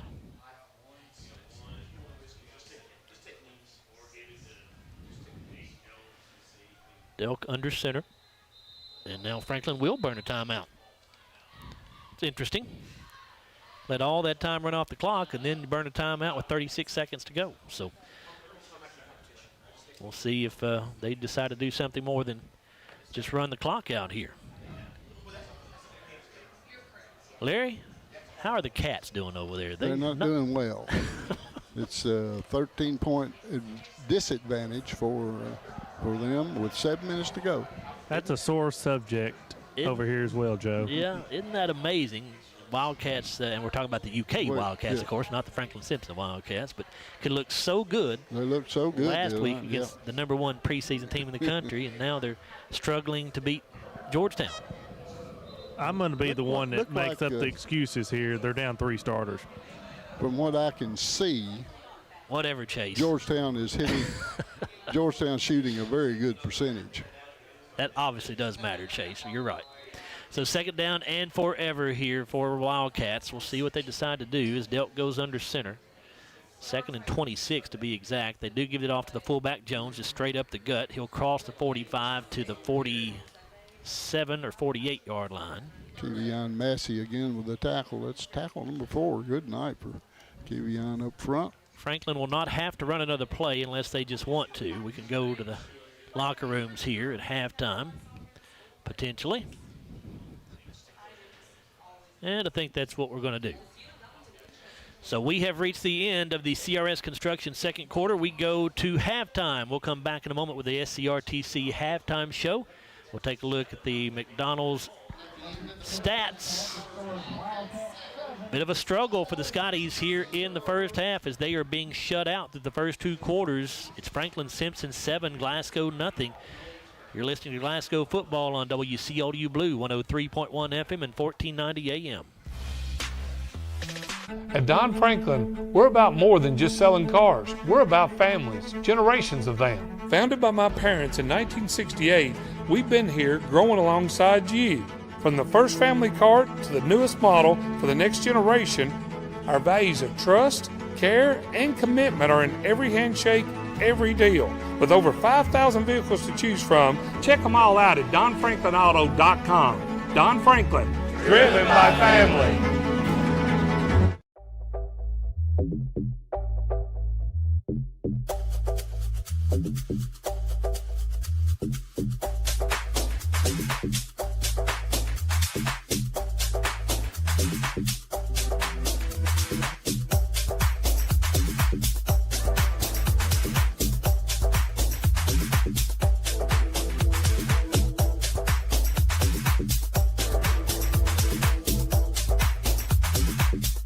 Hardee's Original Bag is back, now with even more full-size sandwiches to choose from. The new spicy chicken sandwich, hot ham and cheese, hand-breaded chicken tender wrap, or charbroiled double cheeseburger. Mix and match any two with fries and a drink, just $6.99.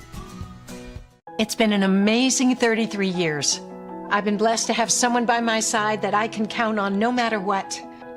Like 3 years ago when I had that car accident, you really came through for me. So I just want to say thank you, Alan, for being my Farm Bureau insurance agent. Kentucky Farm Bureau, big on commitment. Oh, he's been great too. Right now, when you download the Hardee's app and join My Rewards, say good morning to 20% off any breakfast order of $10 or more. Wake up to the fluffy omelet biscuit or a home-style loaded burrito and save. That's goodness in Hardee's country. At Kuzma Family Dentistry, we specialize in changing smiles and changing lives.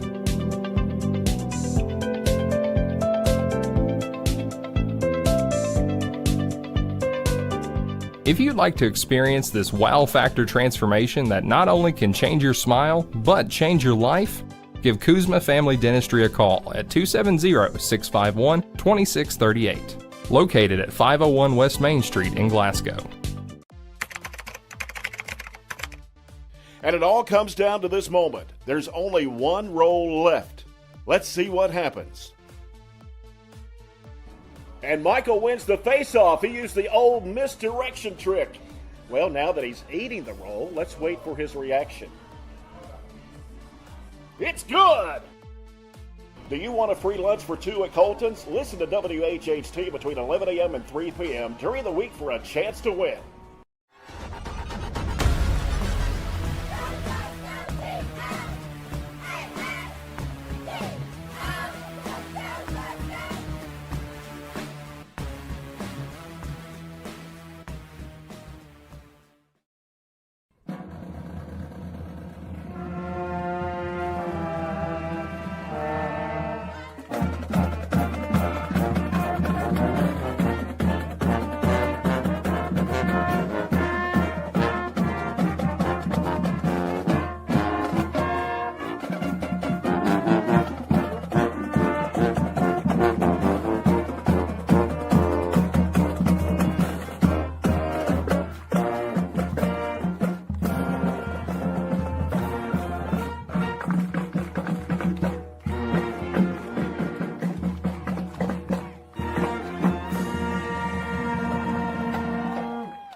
Joe Myers, Larry Alexander, Bruce Tribune with you here in the press box. Chase Landrum down on the sideline for us. And once again, I totally forgot to go to the halftime interview with Chase. So, Chase, if you are listening, let's get Jackson when he comes back out for the start of the second half, please. My apologies on that.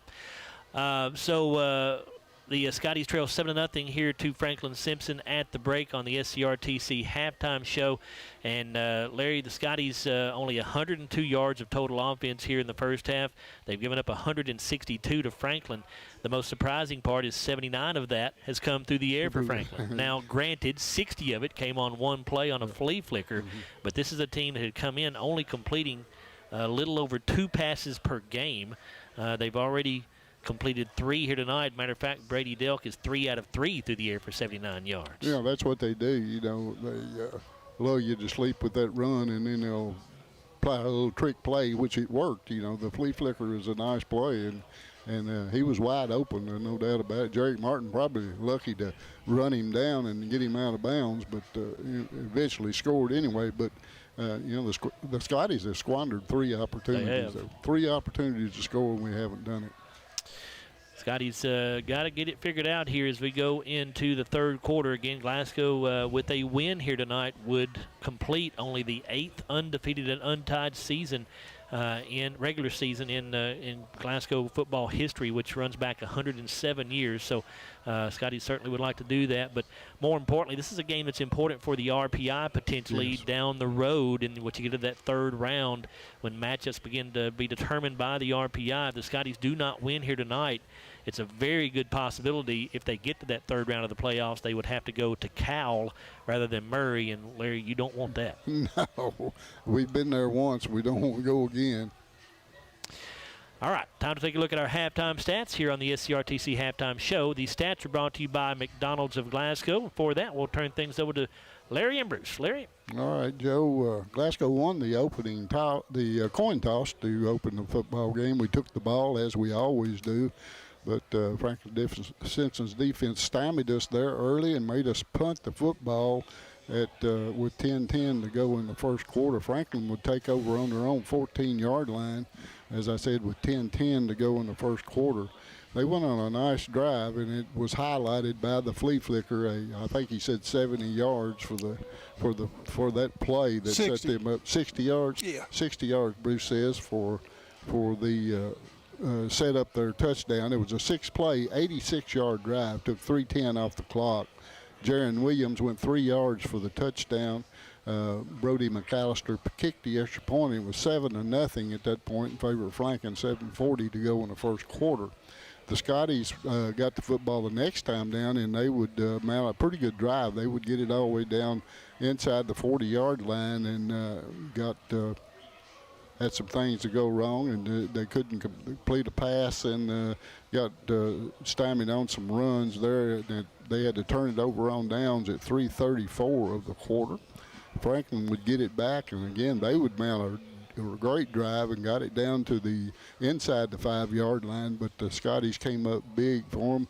They would lose it on downs, and the Scotties would take over on their own 4-yard line with 8:13 to go in the second quarter.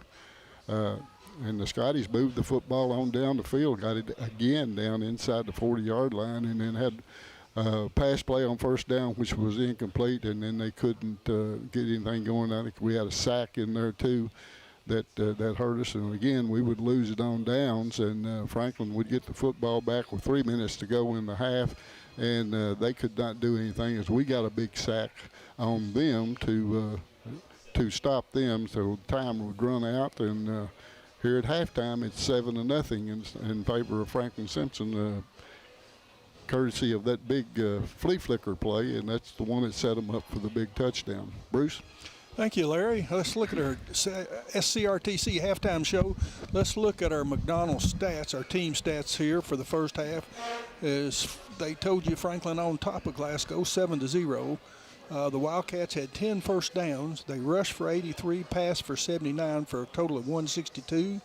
Scotties had 6 first downs, 39 on the ground, 63 through the air for a total of 102.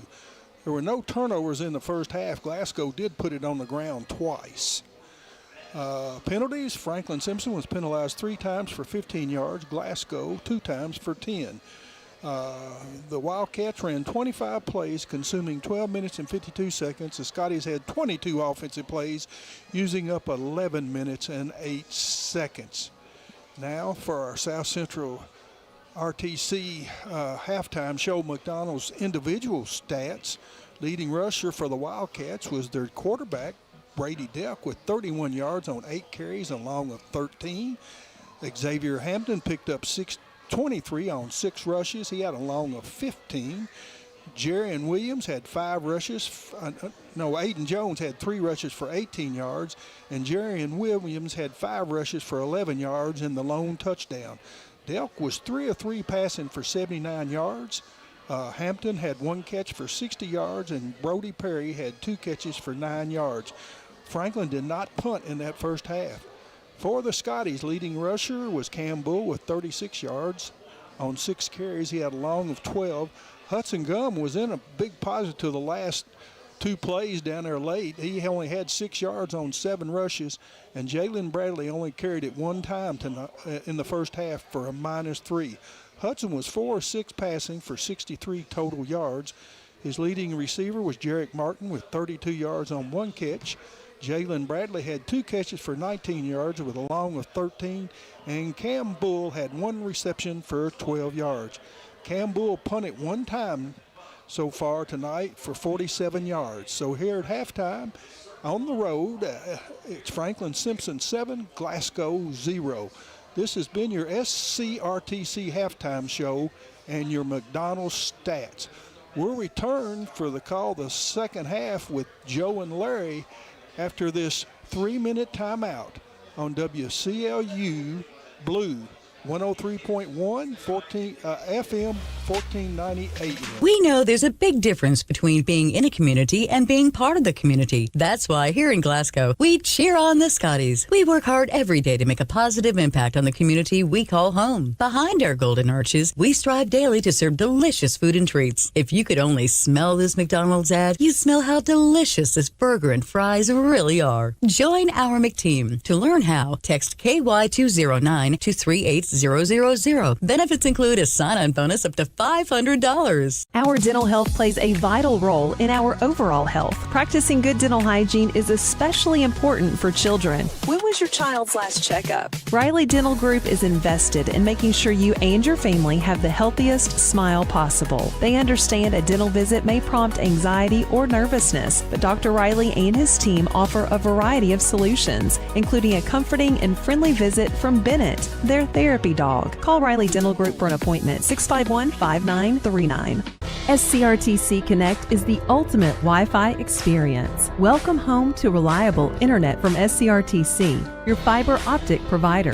Create a tailored environment that allows you to take control of your Wi-Fi. Simple and intuitive features to keep your Wi-Fi network safe and at peak performance. Sign up for SCRTC Fiber Fast Internet today and download the ultimate Wi-Fi experience to take control of your internet. SCRTC Connect. If you haven't heard, there's a new approach to banking. It's called Kasasa, and you'll find it at the People's Bank. Your free Kasasa checking account offers you monthly cashback rewards. The Kasasa Cash checking account can earn you a very high interest rate on your balance. Then link Kasasa Saver, and you'll also get a high rate on your deposits. Grow with Kasasa at the People's Bank in Glasgow, Cave City, and Marion. The People's Bank, working for you. Restrictions and qualifications apply. Restrictions may vary. Contact the People's Bank for details and to learn more. Member FDIC. Have you injured yourself playing a sport or exercising? Sports medicine experts at TJ Regional Health are trained to get you back on the road to recovery, whether you're dealing with sprains, fractures, knee and shoulder injuries, or other common injuries. Our goal is to prevent illness and injury in active individuals of all ages and help prevent future problems to maximize your performance. Find out more at tjregionalhealth.org/rehab. Patients first, team always. TJ Rehabilitation Services.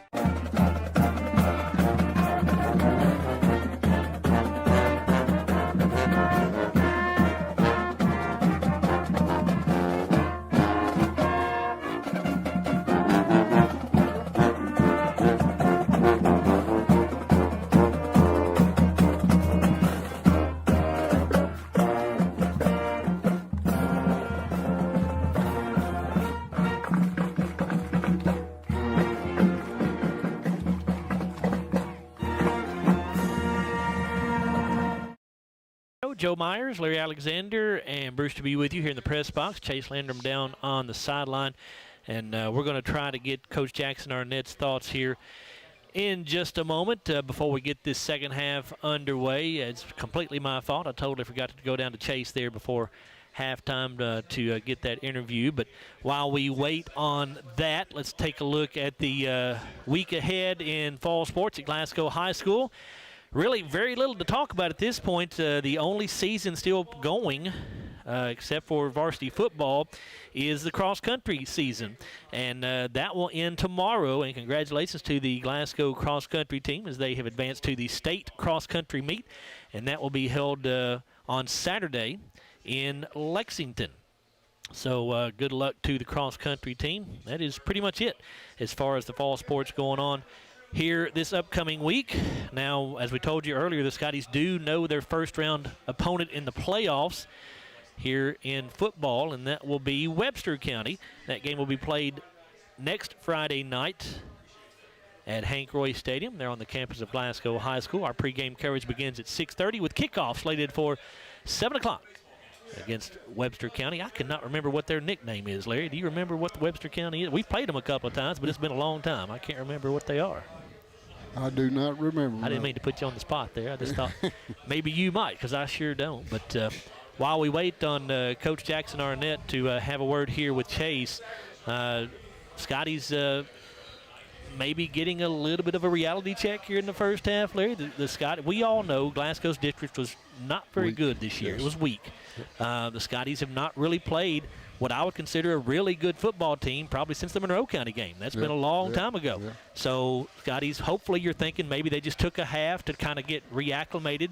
So we'll see what happens here in this second half. Well, you know, I don't know whether it's the thing about wanting to go perfect for the season or what it is, but, you know, and having to come down here and play instead of playing at home, don't know whether that has anything to do with it or not, but we definitely didn't play our best ball in the first half. So second half, you know, we got to come out, we got to stop them, but then we got to put something on the board. We're just down 7-0, so we're still in this football game.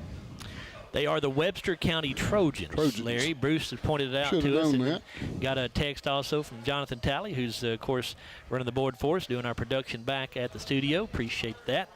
So the Scotties will play the Webster County Trojans next week in the opening round of the Class 3A playoffs. And hoping to get a word here with Jackson Arnett. I think Chase is trying to maybe track him down here as I look across the way. He's huddled up with his coaching staff right now, I think. But, I see Chase. You there? Yeah, I got you. I got you, Chase. Well, basically the message is they've got to come out with more momentum in the second half, is what he was basically telling me. He wanted to get the approach that we need, get some momentum coming out here in the second half. Okay, thank you, Chase. So we're not going to get a chance to talk to him, you don't think? Believe so. Okay. That's my fault. I just forgot to go down to Chase there for the halftime interview, so my apologies for that. But, yeah, Larry, Scotty's got to get something. First thing you got to do is get a stop, because Franklin-Simpson's going to come out, and they're going to get the football to begin this third quarter of play. So you cannot go down 2 scores if you're Glasgow, I don't think. No, I don't think so. I mean, we can score quick. I mean, 14-0 wouldn't be terrible, you know, that we couldn't come back from. But we do need to stop them on this first one, get something on the board, get this ball game tied up, and you know, see if we can pull it out here toward the end. So Scotty's about to get this second half kicked off. Let's take a look at some scores for you. It's Edmonson County leading Metcalfe County 16-14 at halftime. South Warren over Logan County 28-7 at halftime. It's LaRue County with a 3-0 lead over Taylor County with 5:03 to go in the third quarter there. And that's all we've got for you right now. That's kind of surprising, I think. That is surprising that LaRue County is leading Taylor County. And Kentucky got beat by 14 points, 84-70. It was an exhibition game. Everybody's got to keep that in mind. That's right. Doesn't count. Everybody was losing their mind in a good way after the Purdue win, and now they'll be losing their mind in a bad way after this loss. You know how UK fans are, and I include myself in that because I'm one of them. Exactly right. Jared Maligon to kick this football away to get this third quarter going. High end-over-end kick. It'll be fielded by Hampton back at the 12-yard line. He's got the 15. He's got the 20. And he'll be cut down right around the 25-yard line. Yeah, good tackle by Trey Smith right there to keep him from getting out. That's Trey's second tackle. All right. 14-yard return. They're actually going to spot him at the 26, I think. 15-yard return in that case. Scotty defense needs a 3-and-out here in the worst way. Yes. Got to get a little momentum going, as Coach Arnett was telling Chase Landrum off mic there at halftime. First, best way to do that is get a quick stop here on defense. Delk goes under center. Fullback is Jones in the backfield. You got a wing back here to the right side. Two receivers to the right as well. They give it off to Jones, and he'll go up the middle with it. He's carrying tacklers across the 30 to about the 31-yard line. Too much on first down. That's 5 yards. Yeah, 5 yards. That's the way they do. They get 4 or 5 yards on first down, and then they you'll just continue to do that on second and third down. I think Kavion Massey is the man that made the tackle. That'd be number 5 for him. So 2nd and 5 coming up for the Wildcats. Just underway here in this third quarter. This quarter brought to you by Hatcher and Sadler Funeral Home. Delk under center. Williams in the backfield along with Hampton. They're going to pitch it to Hampton. Sweep around the right side. He's got the 35, and he'll be bumped out of bounds right around the 39-yard line. Landon Martin and gave him a big nudge. Landon having a heck of a night. That's 8th tackle for him in this game. Not necessarily a good thing, though, because he's your free safety. You're exactly right. That's not good. It's a good night for Landon, but does not make for a good night for the defense when your free safety is leading your team in tackles. First down and 10 for the Wildcats at their own 39 here. 10:46 to go in the third quarter. Franklin on top by a score of 7-0. Delkin shotgun this time. He has Hampton to his left. He'll hand it off to Hampton up the middle. Nice hole. He's going to get to the 45-yard line. Another 5 yards on first down. Number 52 on the tackle. That is Jordan Huffman with his first tackle. He's a 6'2", 265 junior. 2nd down 5 coming up. Franklin with it at their own 44. They just, they're not. They got 2 big tackles, but the guards in the center are small guys, and they still move you out. Delk under center, gives to the fullback Jones. Another big hole. He's across midfield, across the 50, across the 45, carrying a tackler down to about the 42-yard line. Wow. Landon Martin again with a tackle. As you said, that's number 9. Pick up of 14 yards to the Glasgow 42-yard line. Yeah, that's just opening good holes right up there off tackle. Just got to say what it is right now, Larry. The Scotties getting whipped up front. Yes, they are. I mean, you just got to call a spade sometimes. 9:27 to go in this third quarter, brought to you by Hatcher and Sadler Funeral Home. 9:23 now to go as we get Delk under center, wide out to the right side. They give this off, and actually it's a keeper for Delk, and he'll get inside the 35 down to about the 34, 33-yard line. Yeah, good read by him. He stuck it in there. And ball came out as Grayson Bartley took off with it, but they say that Delk was down. I didn't see the ball come out, but he was going the other way. Kavion Massey with his 6th tackle on that play.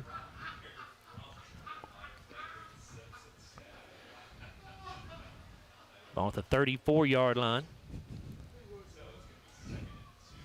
Quarterback Delk kept it for an 8-yard pickup. Yeah, he put it in the fullback foot, and we hit the fullback just as soon as he pulled it out and got good gain. Jones, the fullback, a wing back either way. Give it off to Jones, goes up the middle with it, and he'll get to about the 32, maybe the 31. But either way, I think it's enough for another Franklin first down. It will be.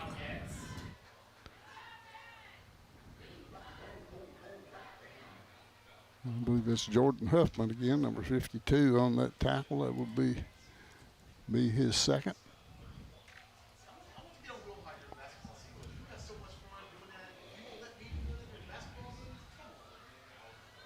First and 10 Wildcats at the Glasgow 31.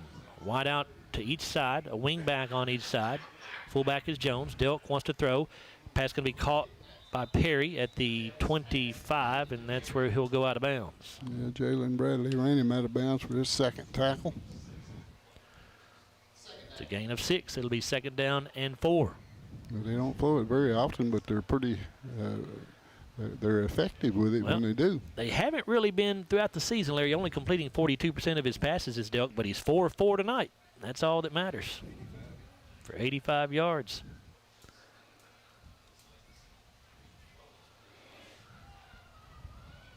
Perry wide to the left this time. Backs are split. They're going to give it off to the fullback. Jones, another big hole inside the 20, and nearly got away from another tackle, but he will be taken down at the 16-yard line. Yeah, Kavion Massey with his 7th tackle of the night. But they're just bruising it right up the middle right now. We just don't have an answer for it.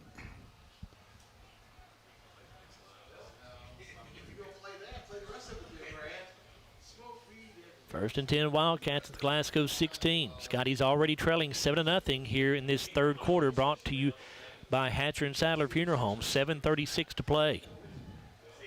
Delk in shotgun. Williams, they fake to him. Delk keeps it around the right side.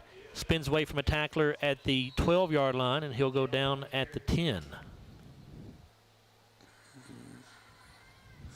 Looks like number 7, Jathan Franklin on that tackle. Number 3 for Jathan.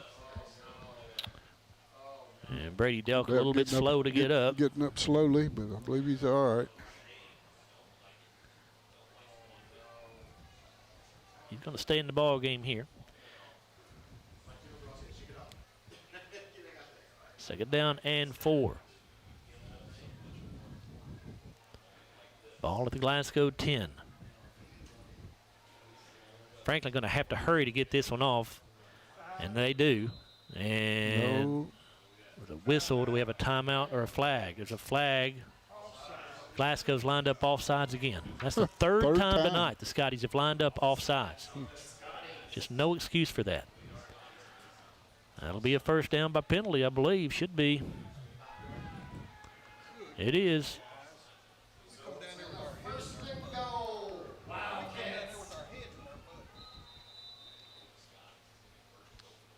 First and goal for Franklin at the 5-yard line.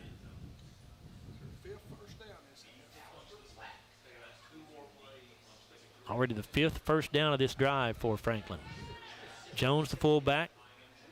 Hampton, the wingback on the left side, and Franklin moved early. So we'll go back 5 yards the other way now. It'll be first and goal from the 10. I think a wide out on this side moved early. Jones, I think. The right tackle moved early as well, as did Caden Bennett, who was a wingback here on the right side. Several kids moved early, it looked like. 10th play of the drive coming up for Franklin. First and goal at the 10-yard line. Scotty defense needs to dig deep somehow right here and find a way to keep the Wildcats from getting into the end zone.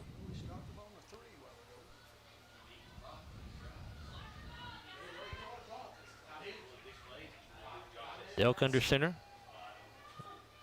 Delk to throw now off play action. Rolling out to the right. He's under pressure, and now he'll throw it away. And that did not get back to the line of scrimmage. That has to be grounding. Yes. And it is. Yeah. Loss of down, and the ball will be spotted where he threw it away.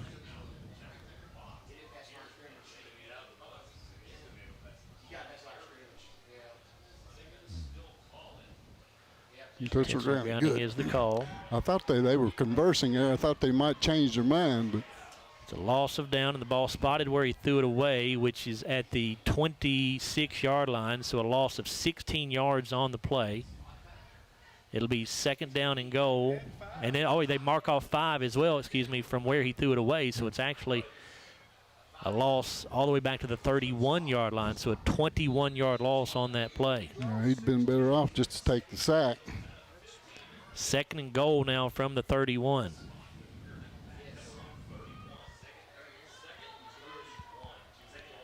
Baxter split in the backfield.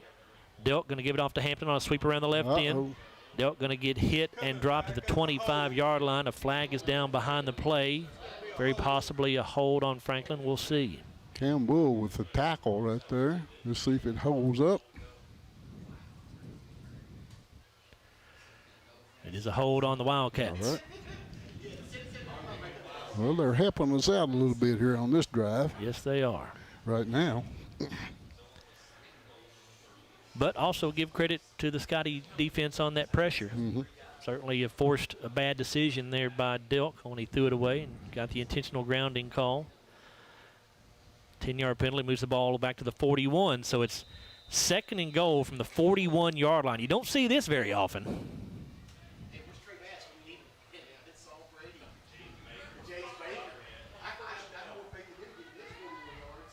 Delk under center. The backs are split.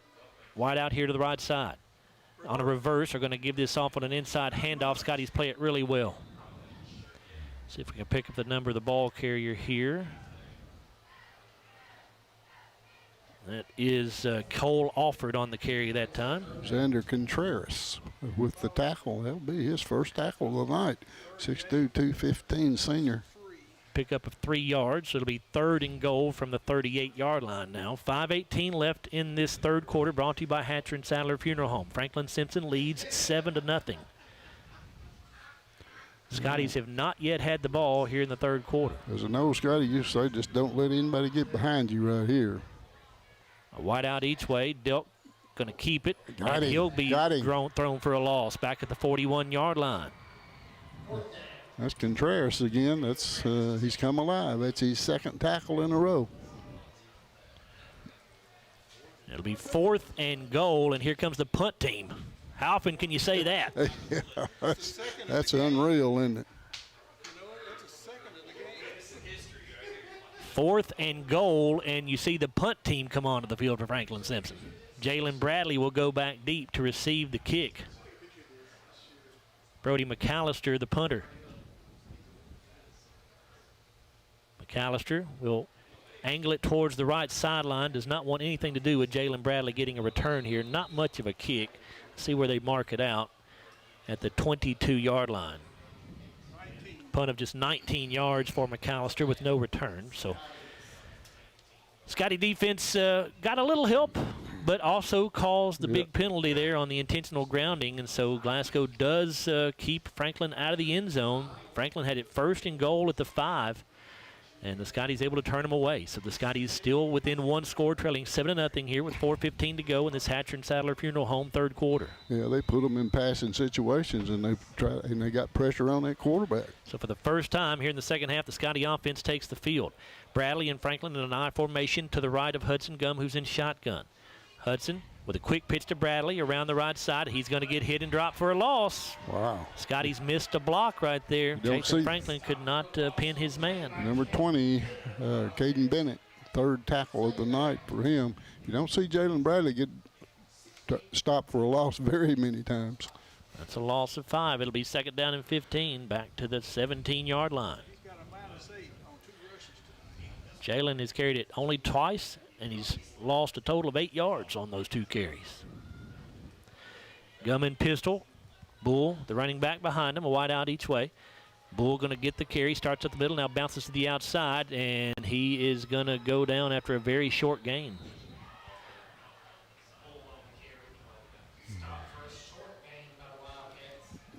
It'll be 3rd down and long here for the Scotties. We'll see where they put Cam out. I think it's going to be right at the 20.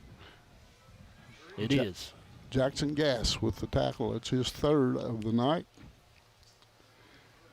3rd down and 12 here for Glasgow after a 3-yard pickup. Gum in shotgun, and he gives the hard count and draws Franklin offside, so that'll make it 3rd and 7.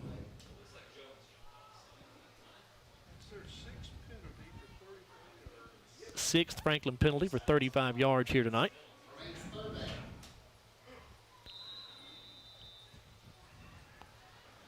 All right, it's workable now. 3rd down and 7. Bull to the left of Gum.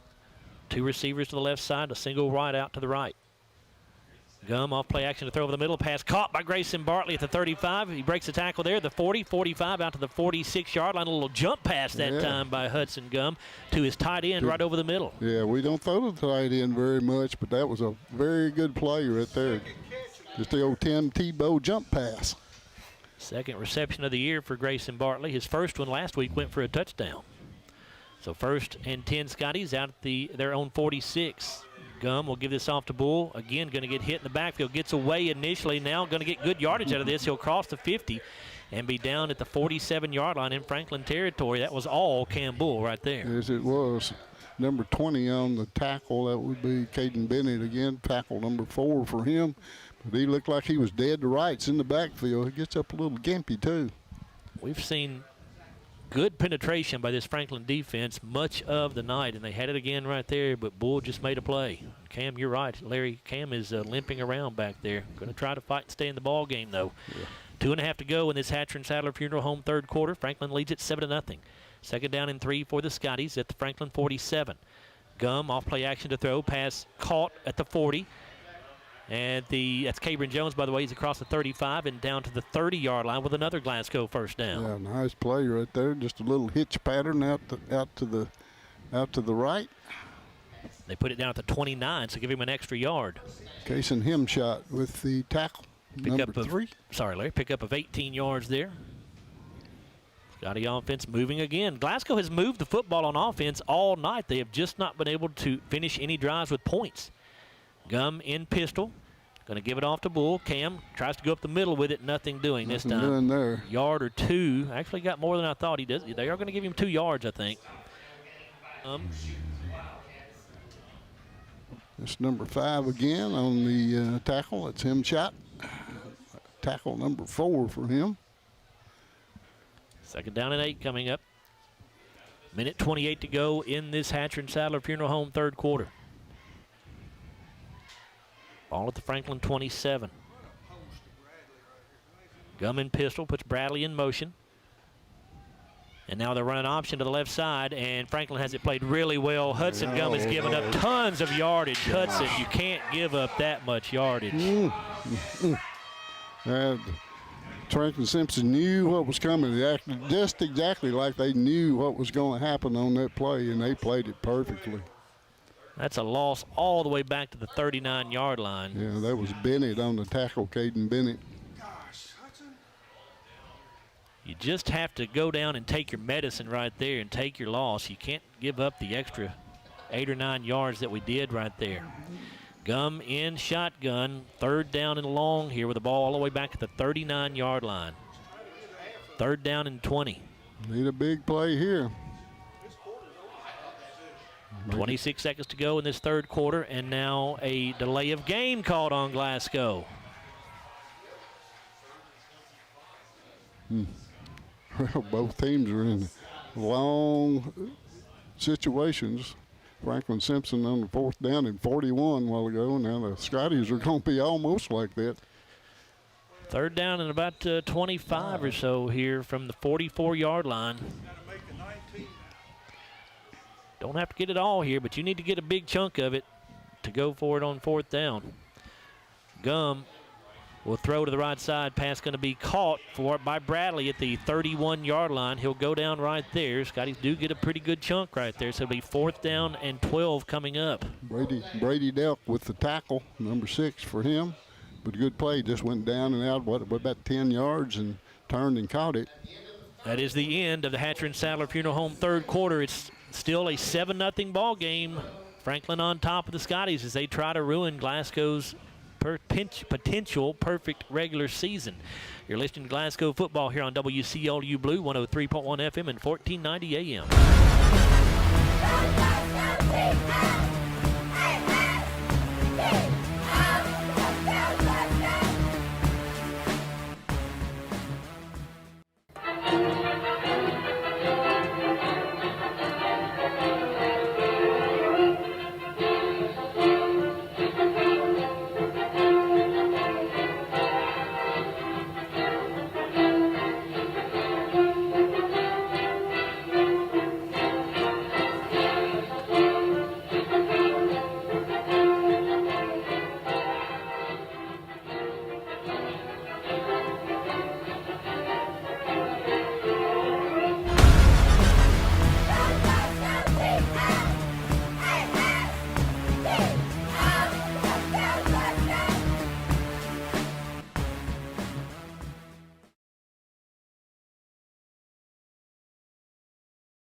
fourth quarter of play. Glasgow has it 4th down and 12. Somebody for the Scotties needs to make a big play right here. Ball at the Franklin 31. Hudson Gum in shotgun. Scotties trailing 7-0. Gum under pressure, and he's going to be sacked.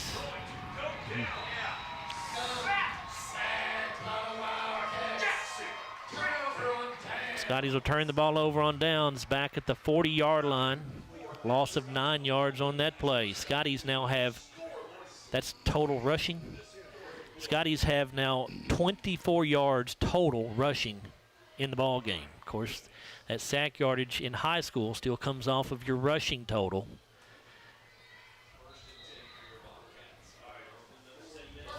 That's the 4th time tonight the Scotty offense has moved the football and moved it well.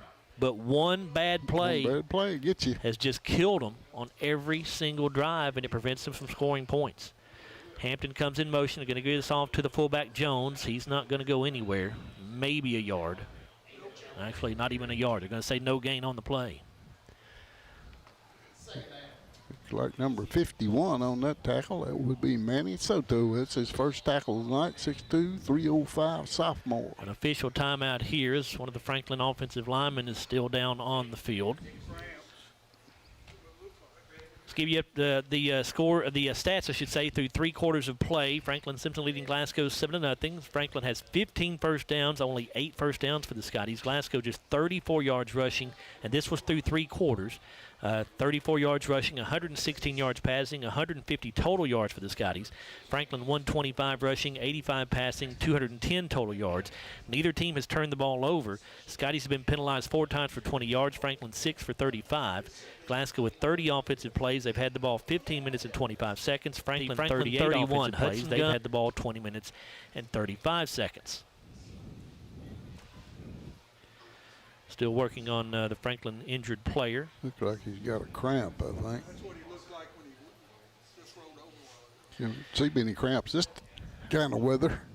Latest scores we have for you from across the area. It's Russell County leading Monroe County 25-21 at halftime.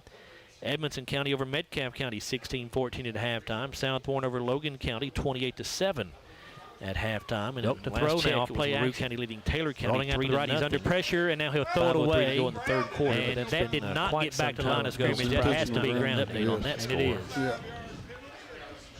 Loss of down, and trying to pick up the number of the injured player here for Franklin. They do get him to his feet. 53, 53, Larry, I think that's right. Yep, Jacob Spears. So 2nd down and 10 for Franklin at their own 40-yard line.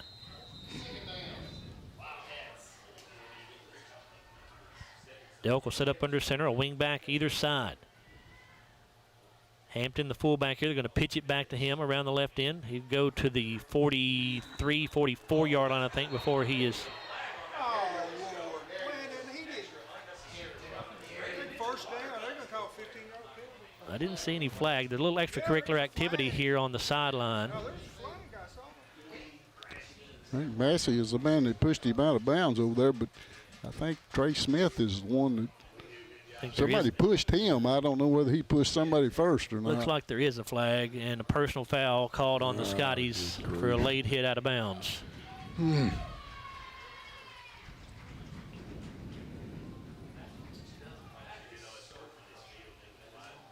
he was spotted out of bounds at the 46. Yeah, that was going to be 3rd down at about 5, too. Franklin's 3rd first down of the night by penalty. Going to move the ball to the 39-yard line in Glasgow territory. Big mistake there.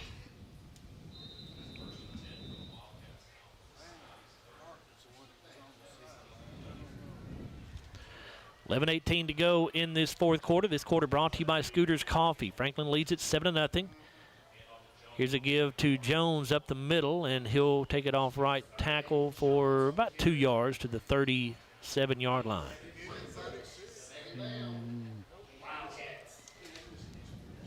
Start number 53 on the tackle again. 52, that's Jordan Huffman. That's his 3rd of the game.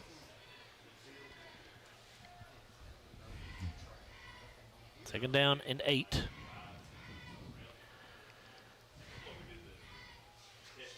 Scotties could use a turnover here. That's exactly what I was thinking.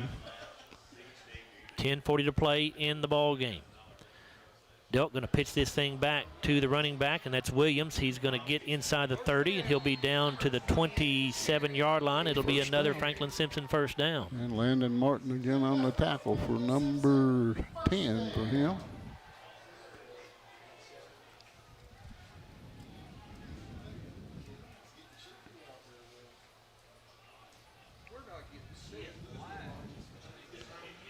Franklin-Simpson has now rushed for 148 yards on the night.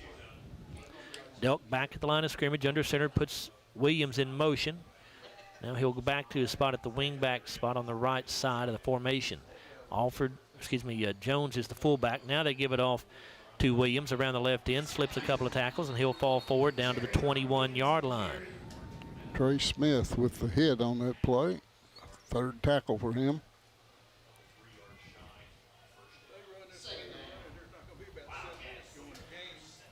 Yeah. Getting midway stages, close to midway through the fourth quarter. Not quite there, about 9.5 to go, but to the point of the game where you do not want to fall down by 2 scores right here. Ball at the 21-yard line of Glasgow, second down and 3. Delk going to keep it around the right side. Scotty's going to cover him up, though. It'll be a loss back to the 26-yard line. Xander Contreras with his third tackle on that play. Played it real well. He pulled it, put it in the fullback's belly and pulled it back out, but he played it well that time. It's a loss of 4 back to the 25, so it'll be third down and 8. 4-down territory here, though. The Scotties are going to have to get a stop in 2 plays. Well, we've held them twice like this. Let's do it a third time. Jones under center. Williams in the backfield with him. Here comes Hampton in motion to the near side. And now a timeout going to be taken by Franklin-Simpson. So we'll take it as well. 8:33 to go in the ball game. This fourth quarter brought to you by Scooters Coffee. It's 7-0 Franklin-Simpson on top of the Scotties. You're listening to Glasgow football on WCLU Blue, 103.1 FM and 1490 AM. Get in. We're making country great again. Come on. Whiskey River, take my mind.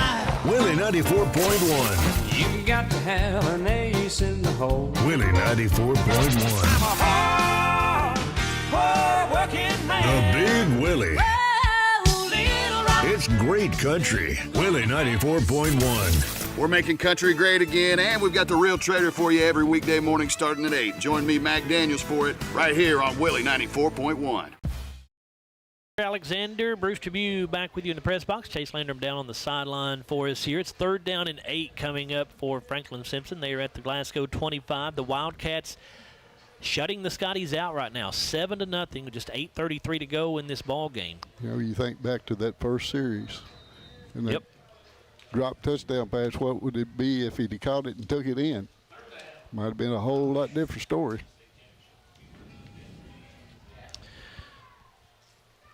Backs are split in the backfield. Wing back is Hampton here on the left side. Delk going to give it off to Williams. Starts left, now cuts back up the middle and slips through a bunch of tacklers and down inside the 20. And he's very close to another first down. How in the world did he do that? I lost him amongst all the mass of humanity down there, and somehow he squirted through. 4th and 1. And it's 4th down and less than a yard here for the Wildcats, so look for a quarterback sneak right here. I thought we had him stopped right at the line of scrimmage. Should have, Larry.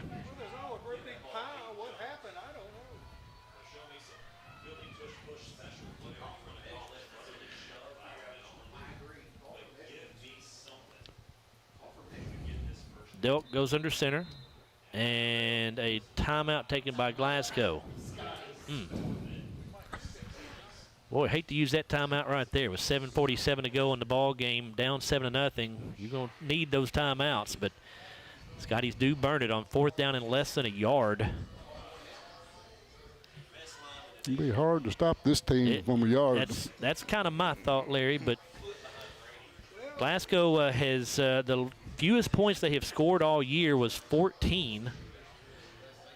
And that was back against Monroe County on September the 5th. Glasgow won that game 14-3. Scotty's hoping to somehow get this thing turned around in the last 7 minutes and 47 seconds, but it's going to have to start by Glasgow keeping Franklin out of the end zone on this drive. And time is counting off the clock, too. It's only 7:47 to go, and if you get down 2 touchdowns, you're very hard to come back. You're going to be in trouble.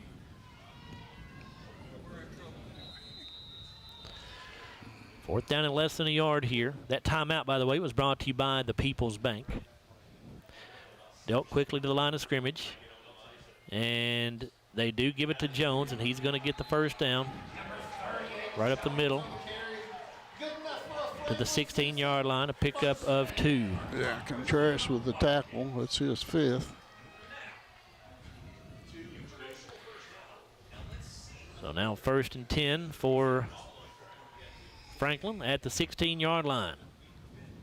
Well, Franklin's in very good shape right now, barring a turnover or something of that nature. They're in pretty good shape running the football. Delk under center. Jones and Williams in the backfield. Hampton, the wing back on the right side. They're going to give it off to him, going around the left end. Scotty's trying to track him down. He's got the 10, he's got the 5, and he's into the end zone. Yeah. Touchdown, Franklin-Simpson. Too quick for us there. He got to the, he just came right straight across the field, and all of a sudden a burst of speed, and he just took off down the sideline for the touchdown. 7:01 to go in the fourth quarter, brought to you by Scooters Coffee, and Franklin takes a 13-0 lead over the Scotties. Brody McAllister on for the PAT.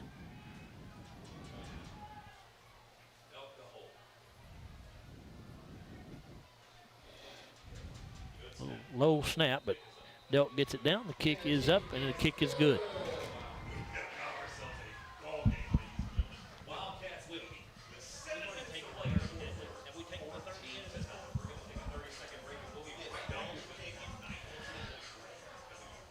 So Scotties have some very tough work ahead of them here. Going to have to score fairly quickly and then get a stop fairly quickly and get the ball back. You're down 14-0 with 7:01 to go in this ball game. Back on the right side, they're going to give it up for Franklin-Simpson. 9 plays, 60 yards, capped by a 16-yard touchdown run by Xavier Hampton. The extra point good for McAllister. The time of the drive was 4 minutes and 50 seconds for Franklin-Simpson. He made a very good run. I thought we were going to have him stop for a little bit of a gain there, maybe 3 or 4 yards, but he just turned on a burst of speed and just outran everybody to the corner of the end zone. McAllister gets it away. End over end kick and a whistle and a flag. Franklin-Simpson is offside, so they'll back him up 5 yards and kick it from the 35 instead. We're going to have to score quick and often right now.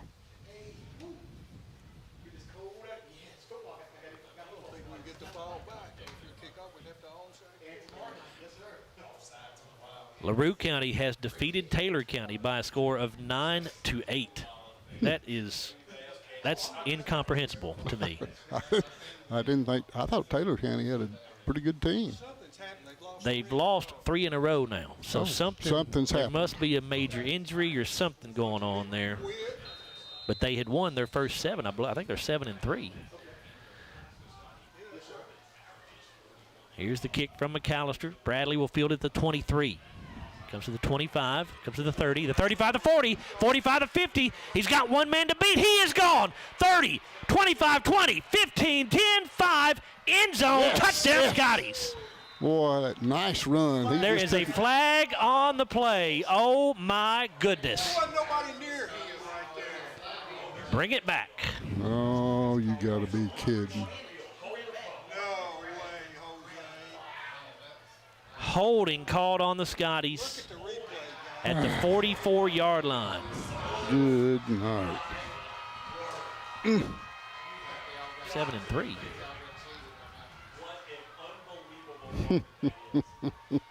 Great run by Jalen Bradley. Boy, he took it right up the middle. It would have been two guys. Would have been a 78-yard kickoff return for a touchdown, but instead the Scotties are called for a hold.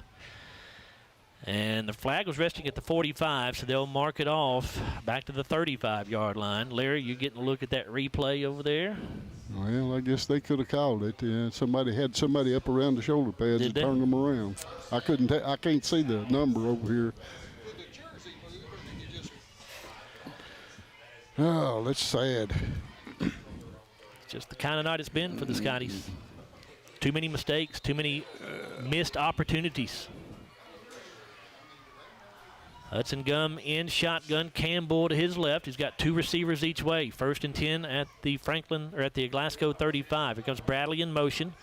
Gum to throw, looking for Martin down the right sideline. He's open. He's got it, and out of bounds at the 31 in Franklin territory. So just like that, the Scotties pick up a huge chunk. Nice pass, right? He put it right in the old bread basket right there, and a nice catch by Jarek Martin. Pick up of 34 yards to the Franklin 31. 6:40 to go in this ball game. Glasgow trailing 14-0. This fourth quarter brought to you by Scooters Coffee.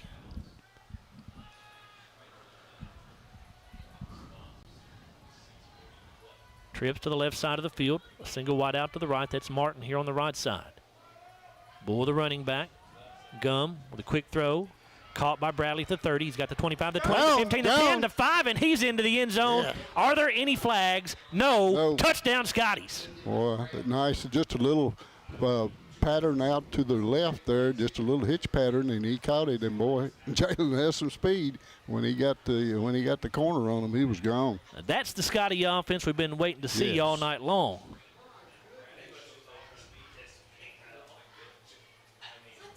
Jared Maligon on for the PAT. Snap a little high, but Trace England gets it down. The kick by Jared is good.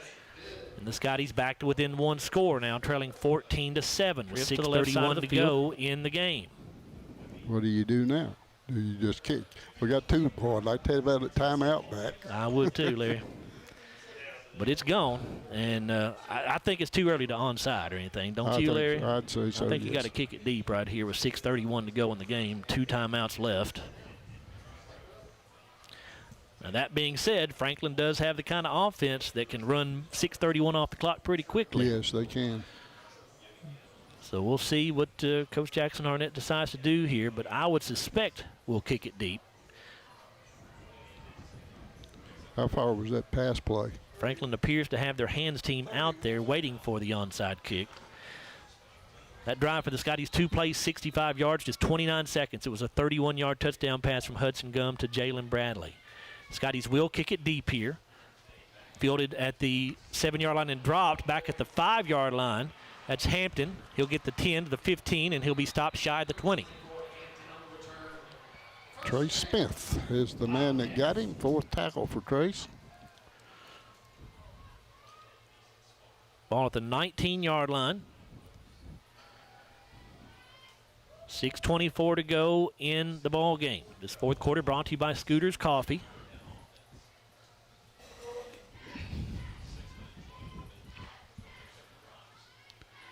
Hey, how many touchdowns is that we've had called back this year for penalty? That's several, Larry. Several. There's 4 or 5, I know.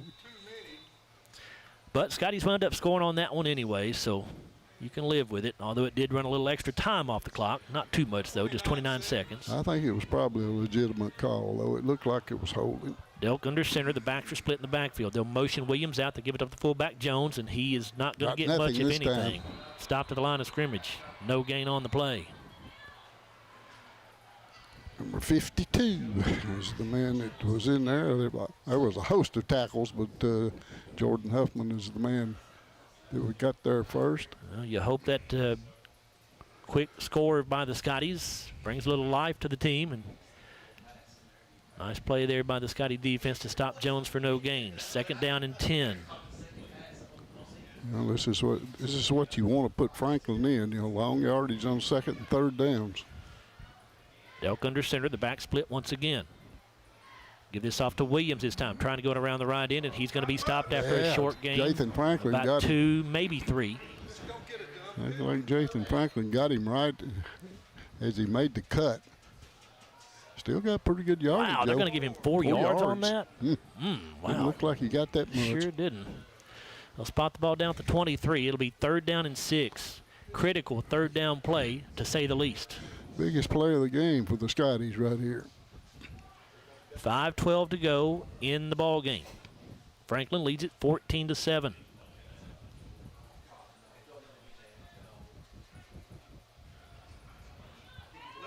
Delk in shotgun, a wide out each way. Delk rolling out to the right, going to try to keep it. He's going to go down, and the Scotties will bring up 4th down here. And you would think Franklin will send the punting unit out, and they will. It looked like 15. Grayson Bartley in there on that hit. 4th tackle for him. So Glasgow will get their opportunity. Barring a fake punt or something like that, which you would think would be out of the question. With Franklin where they're at on the field, they're at their own 23-yard line. McAllister in to kick it away. Jalen Bradley waiting on it. McAllister gets it away. Bradley calls for a fair catch and makes it at the 44-yard line in Glasgow territory. Actually going to give him the 45, I think.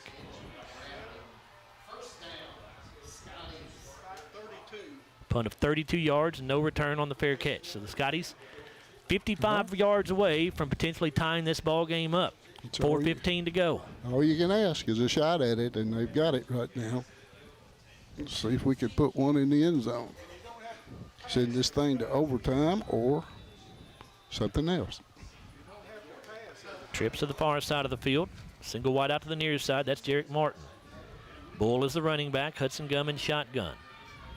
Low snap. Hudson picks it up. Just going to have to run with it, and he'll get maybe a yard. Just a low shotgun snap that time. Not much Gum could do with that. Got to go to my second page here. Number 83 is the tackler, Jamarius Franklin. That's his first tackle of the night. He's a senior. It's a gain of 1. 2nd down and 9 from the 46. I've noticed about 3 low snaps that we've had tonight, but so far that's the first one he's dropped. There's another one. Able to handle this one, though. Quick throw out here, caught by Bradley at the 45. Jalen get the 50, and he's still alive as he spins away from a tackler. Now going to go down at the 46-yard line. He'll be a yard shy of the 1st down. Yeah, it's dealt with the tackle again, number 10. That's 7 for him tonight.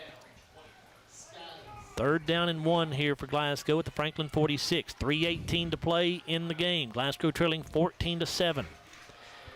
3 men wide left, 1 man wide to the right.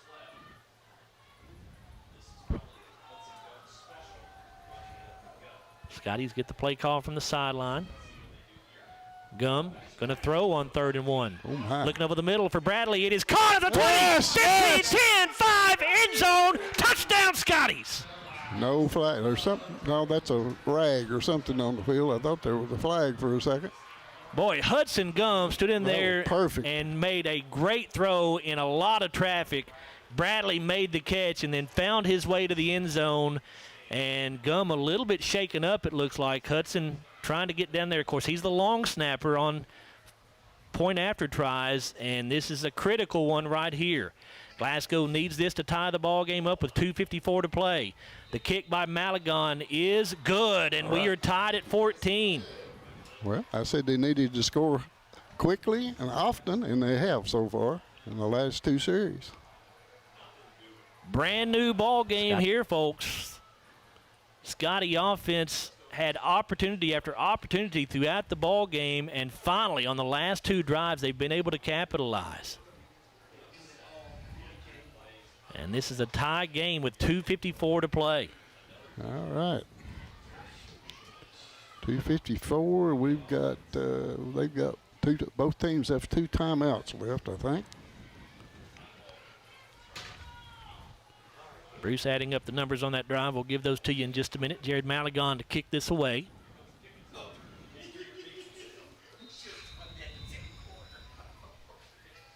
High end over end kick. Hampton will field at the 15. He's got the 20, the 25.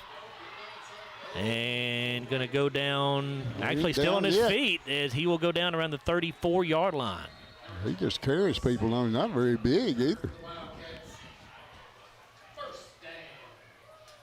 That's Landon Martin on the tackle. Big, he's made another one. That's. I'm gonna tell you what, Xavier Hampton 11. just got a flag thrown on him, and he should have, because he's running his mouth down there, and that'll be a 15-yard penalty on Hampton and Franklin. Hampton's been a little chatty all night long, and the officials, I think, are finally going to catch him right here. Unsportsmanlike on Hampton, on Franklin-Simpson. All right.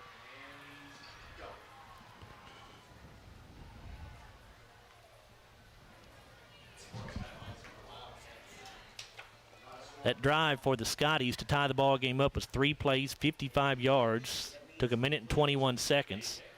46-yard touchdown pass from Hudson Gum to Jalen Bradley, and Jared Malagon successfully kicked the all-important extra point to tie the game at 14. Well, after a slow first half, 7-0, we've had a little fireworks here in the second half, especially in the fourth quarter. It's a dead ball foul, so it'll still be 1st down and 10, but instead of Franklin starting at the 34, they're going to start back at the 19-yard line. It was a return, Bruce, of about 14 yards. And then a penalty. It's going to back them up to the 19.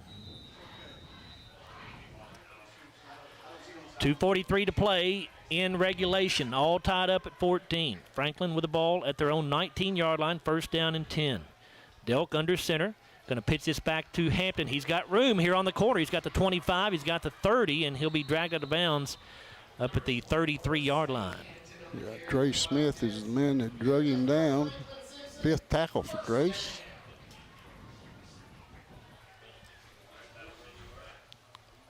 So that's where, just about where Hampton returned the kickoff to anyway, and Franklin gets right back there after 1 play.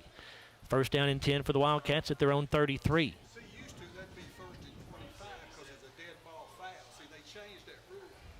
2:35 to go, or 2:36 to go in regulation. Here the clock is stopped because Hampton got out of bounds. Delk under center. Baxter split. Here's a give to Williams. He tries to take it up the middle and a couple of yards maybe. They give him 3 to the 36. Looks like Manny Soto again on the tackle. That's his 2nd of the night.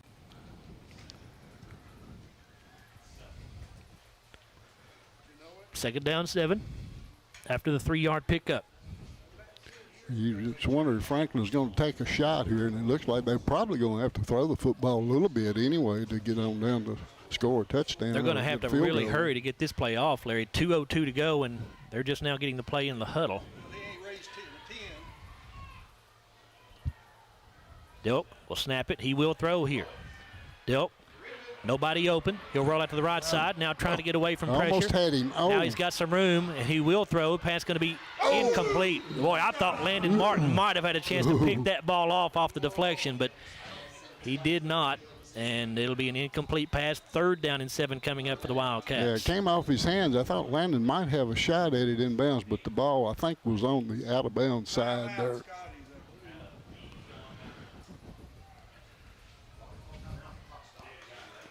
And did Glasgow call a timeout, or is it an official timeout? Nope, no timeout. No timeout. He can't run the clock. That was the incomplete pass. Yeah. He was trying to run the clock, but our clock keeper did not start it awarely. That is correct. You're not supposed to run the clock after an incomplete pass.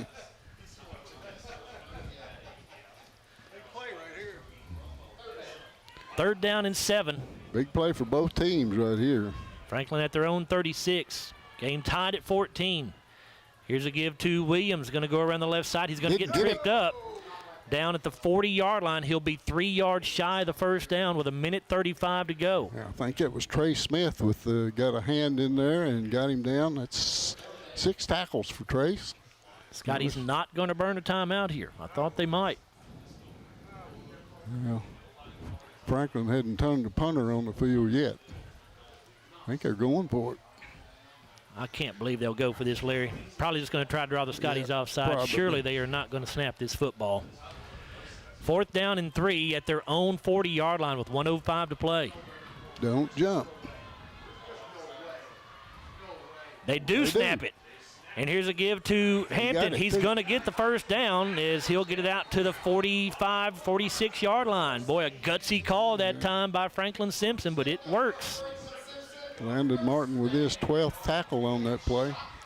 It's a team that's confident in running the football, and that's what they do, and that's what they do best. Got him out at the 47. 53 seconds to play. Franklin still on their side of the field at the 47-yard line. Perry goes wide to the right side. Hampton and Williams are the wing backs. Jones the fullback here. Delk gonna throw. Down the right sideline is going to be incomplete.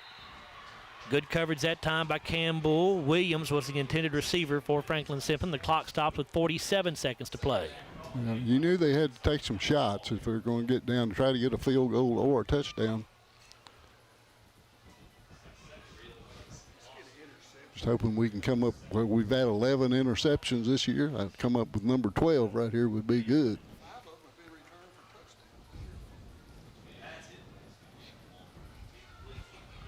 Second down and 10. Ball at Franklin's own 47. Delk under center. Going to pitch it, and now another flea flicker. Looking for a man down the middle, and it's way overthrown that time. Both Perry and Hampton were down there in the area for Franklin, but ball was a good 5 or 10 yards past either one of them. Yeah, Jalen Bradley, Jarek Martin had pretty good coverage on both of those guys. That play was successful for a 60-yard gain back in the first half. Yeah. And led to Franklin's first touchdown of the night. So third down and 10. 40 seconds to play in regulation. Game tied at 14.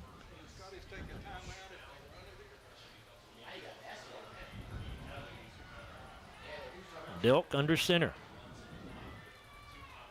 Going to give it off to Hampton. Goes up the middle with it. He's going to get it across the midfield to the 46-yard line. It'll be fourth down and a long 3 here. Grayson Bartley with his 5th tackle on that play. Landon Martin in there helping. And here we go again, fourth down. 4th and 3. We're down to 15 seconds to play in regulation here. Looks like they're not even going to run more. Franklin may run this thing down and call a timeout, maybe run one last play. We'll see what they do. No, they're going to play for overtime here. So we will go to overtime, and we'll go there with a game tied at 14 in the final regular season game of the year for both of these ball clubs. Let's go ahead and take a 30-second timeout. Let's take a 30-second timeout here since we're kind of off schedule. Let's take a 30-second timeout. We'll come back and have this overtime period for you. We're tied at 14 between the Scotties and the Wildcats of Franklin-Simpson. This is Glasgow football on WCLU Blue, 103.1 FM and 1490 AM. What yard line? And it all comes down to this moment. There's only one roll left. Let's see what happens. And Michael wins the face-off. He used the old misdirection trick. Well, now that he's eating the roll, let's wait for his reaction. It's good! Do you want a free lunch for 2 at Colton's? Listen to WHHT between 11 a.m. and 3 p.m. during the week for a chance to win. Alexander, Bruce Dubuque back here in the press box with you. Chase Landrum down on the sideline. Chase, if you're listening to me, I'm curious, what's the talk like down there on the sideline right now going into this overtime period? Well, the energy completely turned when they scored that touchdown. It's about 6 minutes to go. It was almost like it was lifeless down here, and then all of a sudden that 2-play, I guess it was 65-yard drive. So you get a coin toss here. Thank you, Chase. You get a coin toss here, and then whoever wins the coin toss elects to do whatever they want to do. They get the choice of going on offense first or defense first. Most teams go on defense first. Yep, because that allows you to know what you have to do on offense. Yeah. Both of them have a decent field goal kicker, so we're going to take the football. I think that's just what our referee signaled, Larry, but I can't swear to it. You think so? Well, I thought he put Glasgow over there and pointing that way. Yep. So. Okay. We won the one, but we're taking it first. All right. Oh, we won the toss and we're taking it first. Oh, okay. Interesting. Okay. win the toss? No. We did not win the toss. Okay. That makes a little bit more sense. All right, so the way overtime works in high school, you go to the 10-yard line, and you get 4 downs to score. That's basically pretty much as simple as it can be. You either kick a field goal or you get a touchdown, and then the other team gets a chance. And I think, maybe am I right, if you're still tied after 2 overtime periods, you have to go for 2 that third time. Is that right, Larry? That's right in college, but I don't know about high school. I can't swear to it either. I've got the overtime procedures somewhere in all this mess in my folder, but anyway, first down and 10 for Glasgow. They'll play to the end zone to our right as we sit here in the press box. First and goal at the 10. Gum in shotgun. Jathan Franklin, the running back. 2 wideouts to the left, 1 to the right. It's a quarterback keeper for Gum right up the middle. Hudson going to get it down to around the 6. Pick up a 4.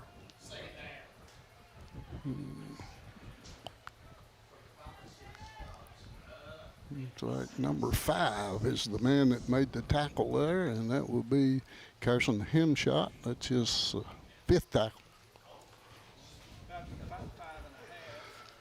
Pickup of 4 yards. Second and goal from the 6 for Gum and the offense.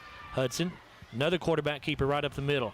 And following his blockers in there, he's inside the 5, still pushing him down to around the 2-yard line. So third and goal from the 2. Number 20 on that tackle, and that would be Caden Bennett. 6th tackle on the night for him.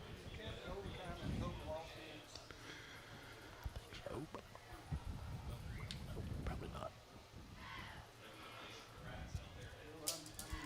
Third and goal from the 2-yard line. Bradley going to take a direct snap here. They put Martin in motion. Bradley takes a snap, rolls out to the right side. He's going to get taken down for a loss back at the 3-yard line. So now a decision.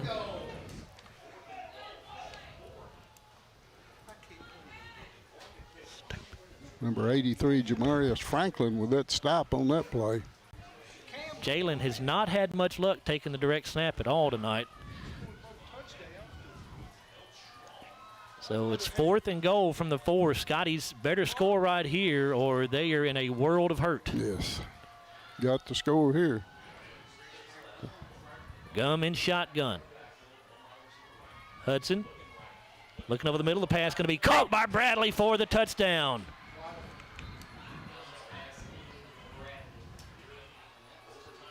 Scotty's going to kick this or go for 2. Here comes Jared Maligon, so Glasgow will kick the extra point. So Glasgow takes the first lead in overtime, 20-14.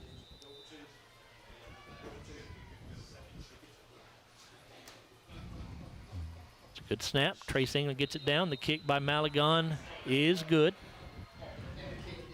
So Glasgow up 21-14. So now, or they are in Franklin-Simpson will get the ball at the 10-yard line. They'll play in the same end zone as what the Scotties just did. By the way, the stats through regulation, we got time to look at those real quick for you. Glasgow with 10 first downs, Franklin-Simpson 20. Scotties just 23 yards rushing tonight, but 235 passing, 258 total. 214 yards rushing for Franklin, 85 passing, and 299 total for the Wildcats. Neither team has turned the ball over. Glasgow penalized 6 times for 60 yards. Franklin 6 for 40. 34 total offensive plays for the Scotties, 17 minutes and 24 seconds, 59 offensive plays for Franklin. They had the ball 30 minutes and 36 seconds. We're not putting a drive on that one, right? No. First and goal with the Wildcats. Here's a pitch to Hampton around the right side. Hampton going to be taken down inside the 5-yard line at the 4, I think. Hard to stop this team from 10 yards out on the running game. Jathan Franklin made that tackle. That's his 5th. So pickup of 6. Second down and goal from the 4.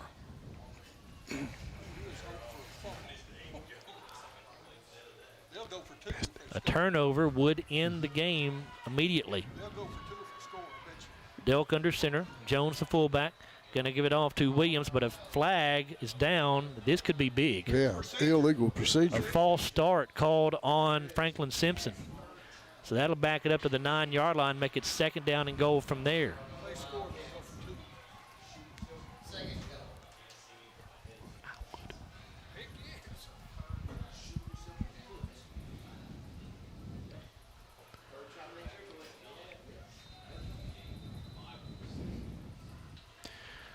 Second down and goal from the 9. Glasgow leading 21-14. We're in overtime. Scotties scored on their possession in overtime. Now Franklin trying to answer. Delk under center. The backs are split. Here's a give to Williams around the right end. Williams going to get to the 5 and be taken down right there.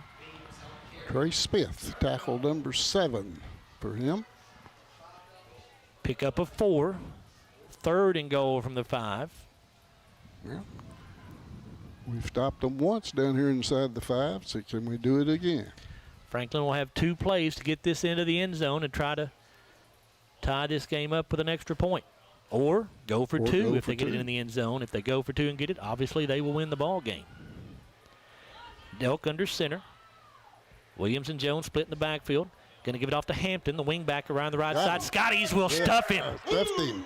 Big play by the Glasgow defense as he is stopped back at the 7-yard line. That was Landon Martin. Boy, it's a big play for Landon. That's his 13th tackle of this game. A loss of 2 brings up 4th down and goal from the 7. So here is your ball game. It comes down to this. Scotty's trying to go 10-0, go undefeated and untied for only the 8th time in program history if they can hang on and keep Franklin out of the end zone right here. Franklin going to have to hurry to get this play off, and they'll burn the timeout. Yeah, the referee back in behind the goalpost already had his hand up, so it was going to be delay a game. Obviously going to stay right here during the timeout. Chase, obviously a lot of excitement down there on the Glasgow sideline right now. You wouldn't have thought it with about 4 minutes to go in the 4th quarter, but the tides have turned down here. Each team, each coach talking to their teams here. Larry, if you're Franklin, what are you doing if you're Franklin? You're a team that wants to run the football. You're 4th and goal from the 7. Do you keep it on the ground and go to your best play, or do you go to the air right here? What do you think? I think Glasgow will be looking for the run. I think if I was Franklin, I believe I would pull it out and let Brady Delk do something with his legs or with his arm is what I would probably do. Delk completed his first 4 passes of the night, but he's missed on his last 3. It's now 4 of 7 on the evening.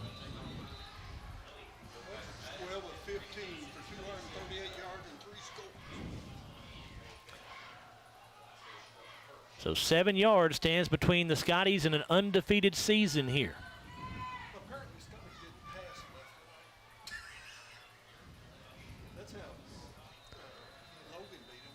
Here we go. Franklin comes to the line of scrimmage.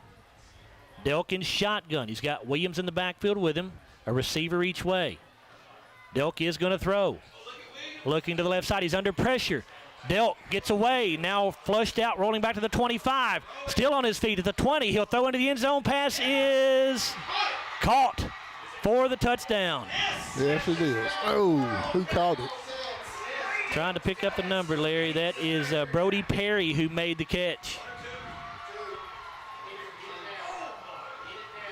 Well, give a lot of credit to Brady Delk. He was in trouble just about right from the start. Scotties, though, could not bring him down. Delk kept the play alive long enough to find Perry in the back corner of the end zone.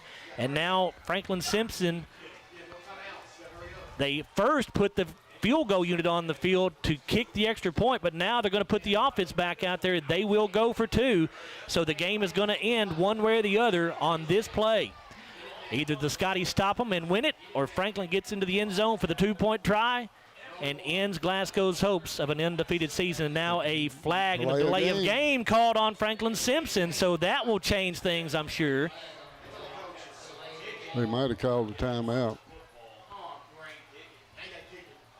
I don't think they did, Larry. No, they're going to kick now. Yeah, they have to send in the kicking unit, but now, you know, you've got a little bit longer extra point. Delk is going to throw. McAllister has a good leg, but a little bit deeper than what he's used to here. Going to be a 25-yard extra point instead of a 20-yard extra point. Yeah, get back there and block it. McAllister on the year is only missed 2 all season. He's 47 out of 49 on the year. And now the Scotty's going to burn a timeout to make him think about this a little bit. How far was that pass play? 7 yards.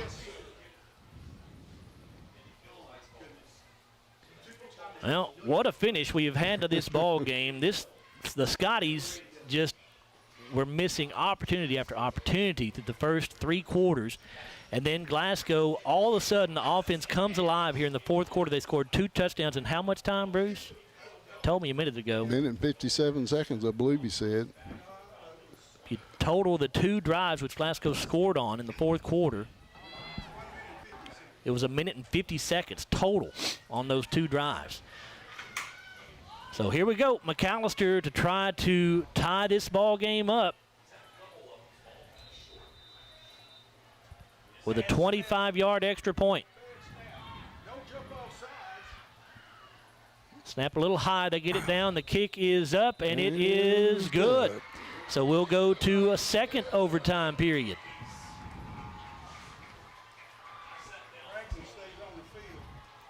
And this time, Franklin will stay on the field for offense first. So the Scotties will know what they have to do when they get the ball back.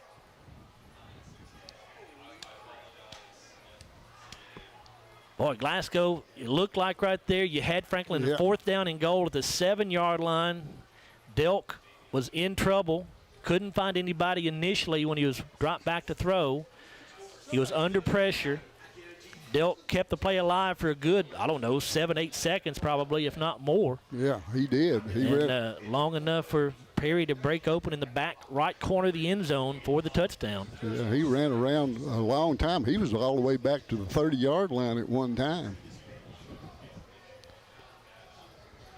It's a long time for people to try to cover somebody in the end zone, though, and that's what happened. You know, the people, he just got open and he made a great throw.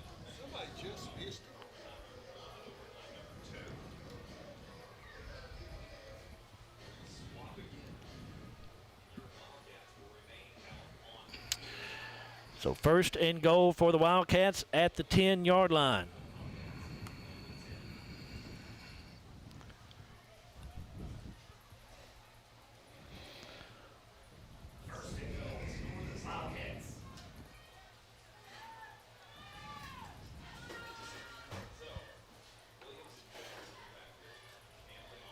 Keep in mind, if Glasgow can create a turnover, then Franklin's possession ends. Scotties get it back. Here is Williams. He'll go up the middle with it and carrying tacklers down to around the 6-yard line, so a pickup of about 4.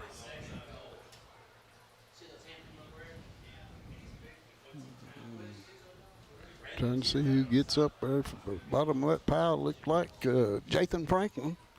He had a lot of help, though, from the big guys up front. Soto. Pickup of 3 to the 7.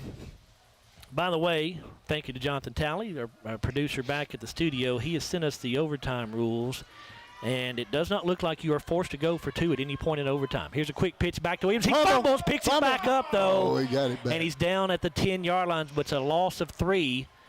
Actually, a loss of 4. They're going to mark him at the 11, I think. They will.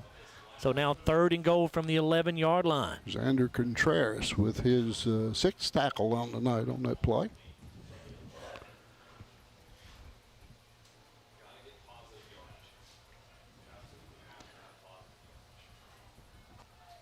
Game tied at 21. If you're just joining us, you've missed a good one. We're in the 2nd overtime period. 3rd and goal for Franklin at the 11. Delkin shotgun. Off play action, he wants to throw.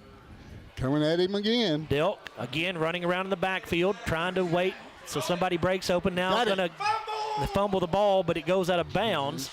But he's way back near the 20-yard line. We'll see where they spot this ball out.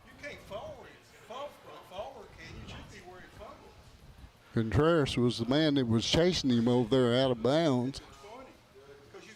I don't know whether he threw the ball out of bounds or whether he fumbled it out of bounds. They will spot this ball down at the 20-yard line, so a loss of 9 more yards, and it's 4th and goal for Franklin from the 20, and they will try a field goal here. Wow. So this would be, a 37-yard field goal try here for Brody McAllister. He's attempted 3 field goals on the year. He's not made one yet. So we'll see what happens here.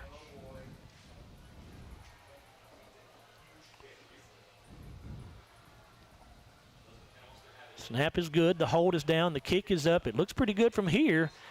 And it is good. Boy, that's a nice kick. So a 37-yard field goal for Brody McAllister puts Franklin on top by a score of 24-21.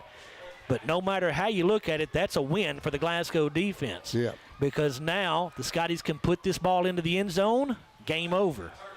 How far was it? 37? 37-yard field goal to put Franklin on top here in the second overtime period. So now the Glasgow offense will get it back. 1st and goal at the 10-yard line.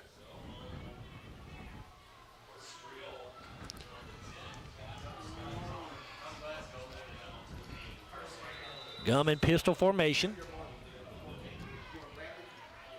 Bull the running back. 2 receivers left, 1 to the right. To give to Bull. Cam going up the middle with it. And he'll get a couple to the 8-yard line. It'll be 2nd and goal from there.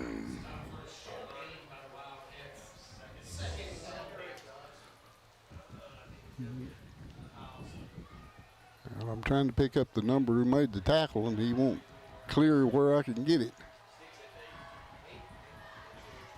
It's 43. That's who it was. That's Jackson Gass. That's his 4th tackle. 2 receivers left, 1 to the right. Bull, the running back again. Gum in shotgun. Hudson, quick throw left side. It's Bradley. Yes. He's got the 5. Got to make a man miss. A great open field tackle that time by Brady Delk. A great open field tackle.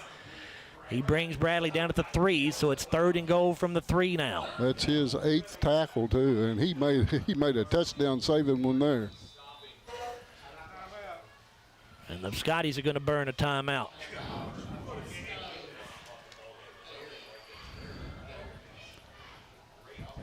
(24-21), Franklin-Simpson leading the Scotties right now, but Glasgow still on offense here in the second overtime period. It was Franklin who actually called this timeout. The official just pointed towards Franklin. So when that play started, I thought he was just going to walk in the end zone. It was wide open field in front of him. Wide open, looked like, and Brady Delk came from nowhere and made that ankle tackle. Yeah, he really did make a great open field tackle there. No doubt about it. Got to give that kid credit against Jalen Bradley, and that is not easy to do against that young man. So 3rd and goal for the Scotties. Coach Jackson Arnett still talking to his team huddled around him, and now they'll come back out onto the field. The ball at the 3-yard line.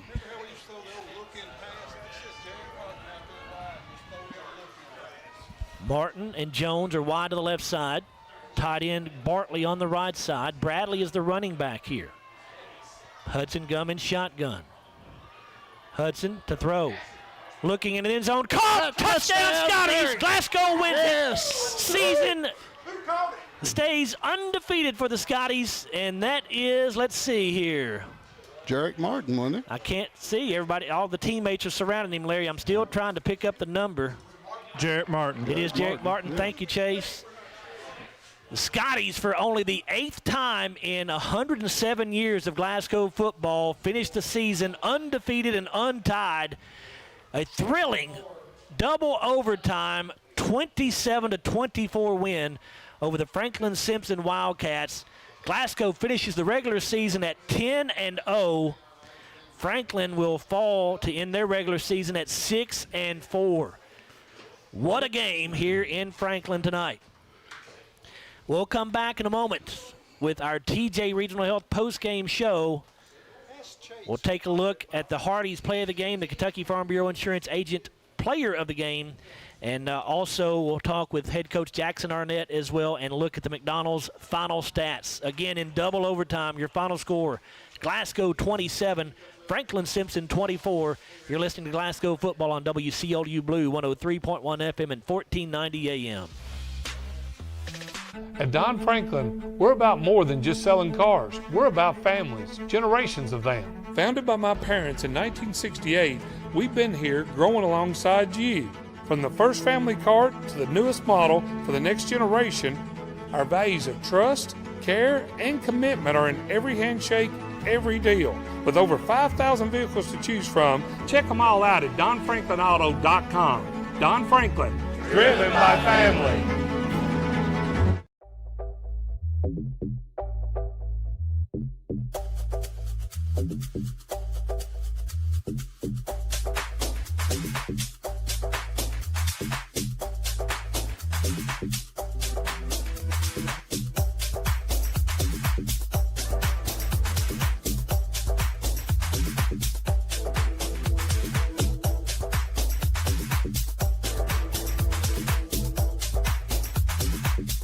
Hardee's Original Bag is back, now with even more full-size sandwiches to choose from. The new spicy chicken sandwich, hot ham and cheese, hand-breaded chicken tender wrap, or charbroiled double cheeseburger. Mix and match any two, with fries and a drink, just $6.99.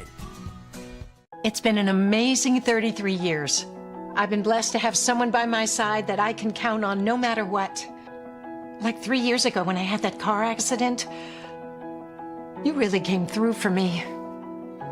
So I just want to say thank you, Alan, for being my Farm Bureau insurance agent. Kentucky Farm Bureau, big on commitment. Oh, he's been great too. Right now, when you download the Hardee's app and join My Rewards, say good morning to 20% off any breakfast order of $10 or more. Wake up to the fluffy omelet biscuit or a home-style loaded burrito and save. That's goodness in Hardee's country. At Kuzma Family Dentistry, we specialize in changing smiles and changing lives.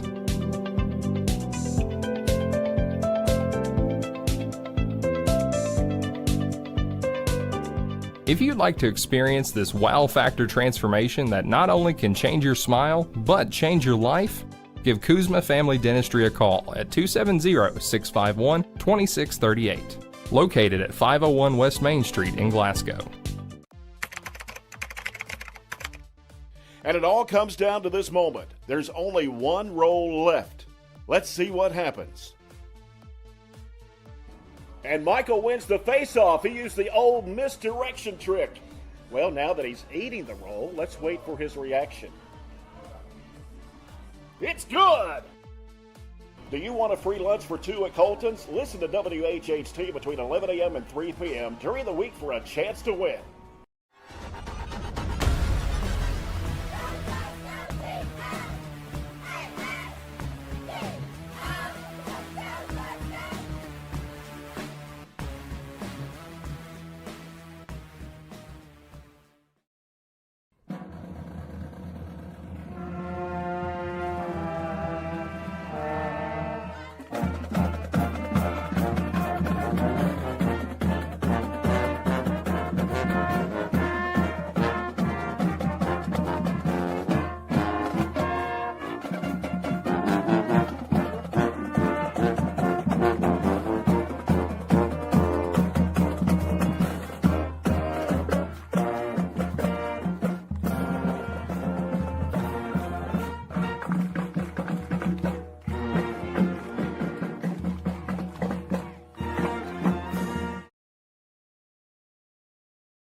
Well, we're all trying to catch our breath back here at Franklin-Simpson High School, where the Scotties trailed this ball game 14-0 in the fourth quarter.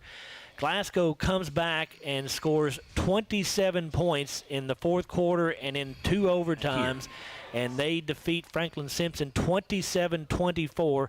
Glasgow now with the 8th all-time undefeated and untied record in program history. Only the 8th time it's ever happened in 107 years of football at Glasgow. So certainly something to be very proud of for this ball club, this coaching staff.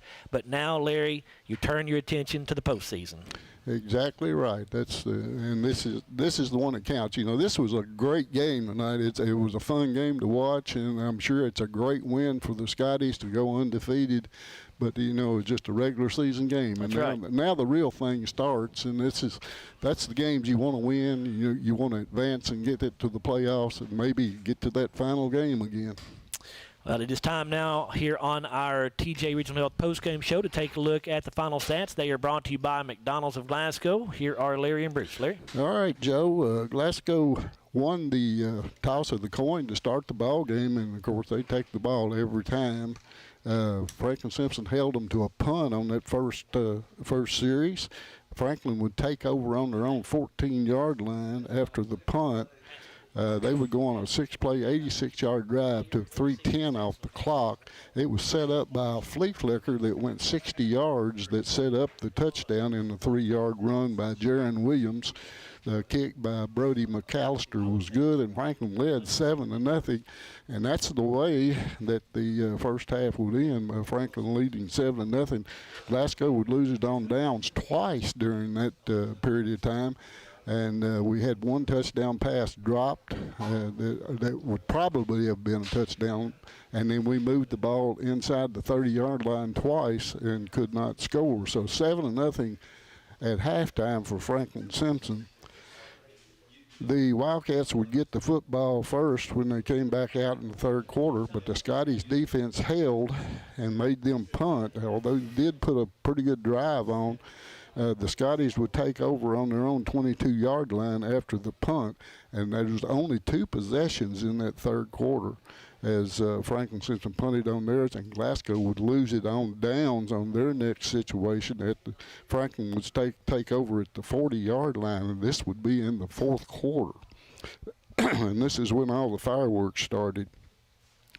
Franklin would take the ball at their own 40 with 11:51 to go in the fourth quarter. They went on a long drive, 9 plays, 60 yards, took 4:50 off the clock.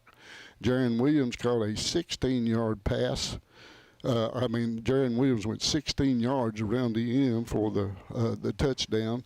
Brody McAllister kicked the extra point, and Franklin led 14-0. And at that point, it looked like it was gloom and doom for the Scotties at that point, 14-0 down against the team, and we haven't moved the football, hadn't been able to score.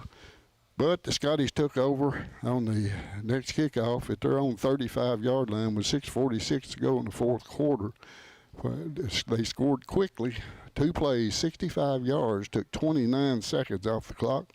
Jalen Bradley with a 31-yard pass from Hudson Gum for the touchdown.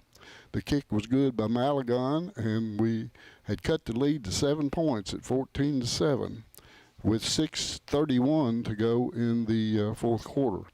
Franklin would take over on the ensuing kickoff on their own 19-yard line. The Scotties would force a punt again after a pretty good drive, and they would take over on their own 45-yard line with 4:15 to go in the fourth quarter. From there, very quickly again, 3 plays, 55 yards, took 1:21 off the clock. Jalen Bradley this time took a little hitch pass from Hudson Gum and went 46 yards for the touchdown. Jerry Malagon kicked the extra point, and it was 14-14, and the game was tied. Franklin-Simpson would get one more try and did not move the football enough to get anything done, so they just let the clock run out and played for overtime. In the first overtime period, the Scotties would get the football first as Franklin would win the toss. Jalen Bradley caught a 4-yard touchdown pass from Hudson Gum for the first touchdown. Malagon kicked the extra point again, and Glasgow led 21-14. And Franklin-Simpson would get the football back and try to tie the score, which they did. Brody Perry caught a 7-yard pass from Brody Delk. We thought we had him down and was going to get him, but he made a great pass to Perry in the end zone. Brody McAllister kicked the extra point, and we were tied at 21 at that point. Second overtime started, so Franklin-Simpson would get the football first this time. and the Scotties would hold them and made really good defensive plays, and got them all the way back to where Brady McAllister had to try a 37-yard field goal just to get on the board, which he did. He kicked the heck out of the ball right straight down the middle of the field of the goalpost, and Franklin led 24-21 at that point. And the Scotties would get another chance as they got the football at the 10-yard line, and on third down, Hudson Gum hit Jarek Martin in the end zone with a 3-yard touchdown pass to put the Scotties up 27-24, and they would get the win for their perfect season, a 10-win season for the Scotties. And Franklin-Simpson. Now, this was just a really good football game, no doubt about it. They played their hearts out, especially in that fourth quarter when they got a little momentum and got a little emotion going. All right, for the tackles in this game, first for Franklin-Simpson, Skylar Rickman with 1 tackle, Kason Hemshot with 5 tackles on the night, Brady Delk with he had 8 tackles on the night. He did double duty as a defensive back and the quarterback, played a really good ball game. Caden Bennett with 6 tackles on the night. Xavier Hampton had 2. Aiden Jones with 1. Gene Velasco had 1. Jackson Gass with 4 and a sack of the quarterback. Jackson Crafton had 3 and also had a sack of the quarterback. And Killian Thompson had 1 on the night, and Jamarius Franklin had 2 on the night for Franklin-Simpson. For the Scotties tonight, Jalen Bradley with 2 tackles. Trey Smith had 7 tackles on the night. Good night for him. Jathan Franklin had 6. Cameron Bull had 3. He had those early in the game. Jarek Martin with 2. Grayson Bartley had 5. Big night, Landon Martin had 14 tackles on the night for him. Xander Contreras had 7. And the big guys up front did a pretty good job tonight. Manny Soto had 2. Jordan Huffman with 4. Javion Twyman had 1. Kavion Massey had 8 tackles on the night and a sack of the quarterback. So big night for the Scotties. Overtime, double overtime, I should say. And they win it by a score of 27-24. Bruce. Thank you, Larry. What a game, what a game. And maybe we've got the old monkey off our back. Franklin has been our nemesis. And like you say, let's look at the TJ Regional Health post-game show. Let's look at our McDonald's stats with the Scotties winning 24-21. Franklin had 21 first downs, Glasgow 12. The Wildcats rushed for 213, passed for 92 for a total of 305.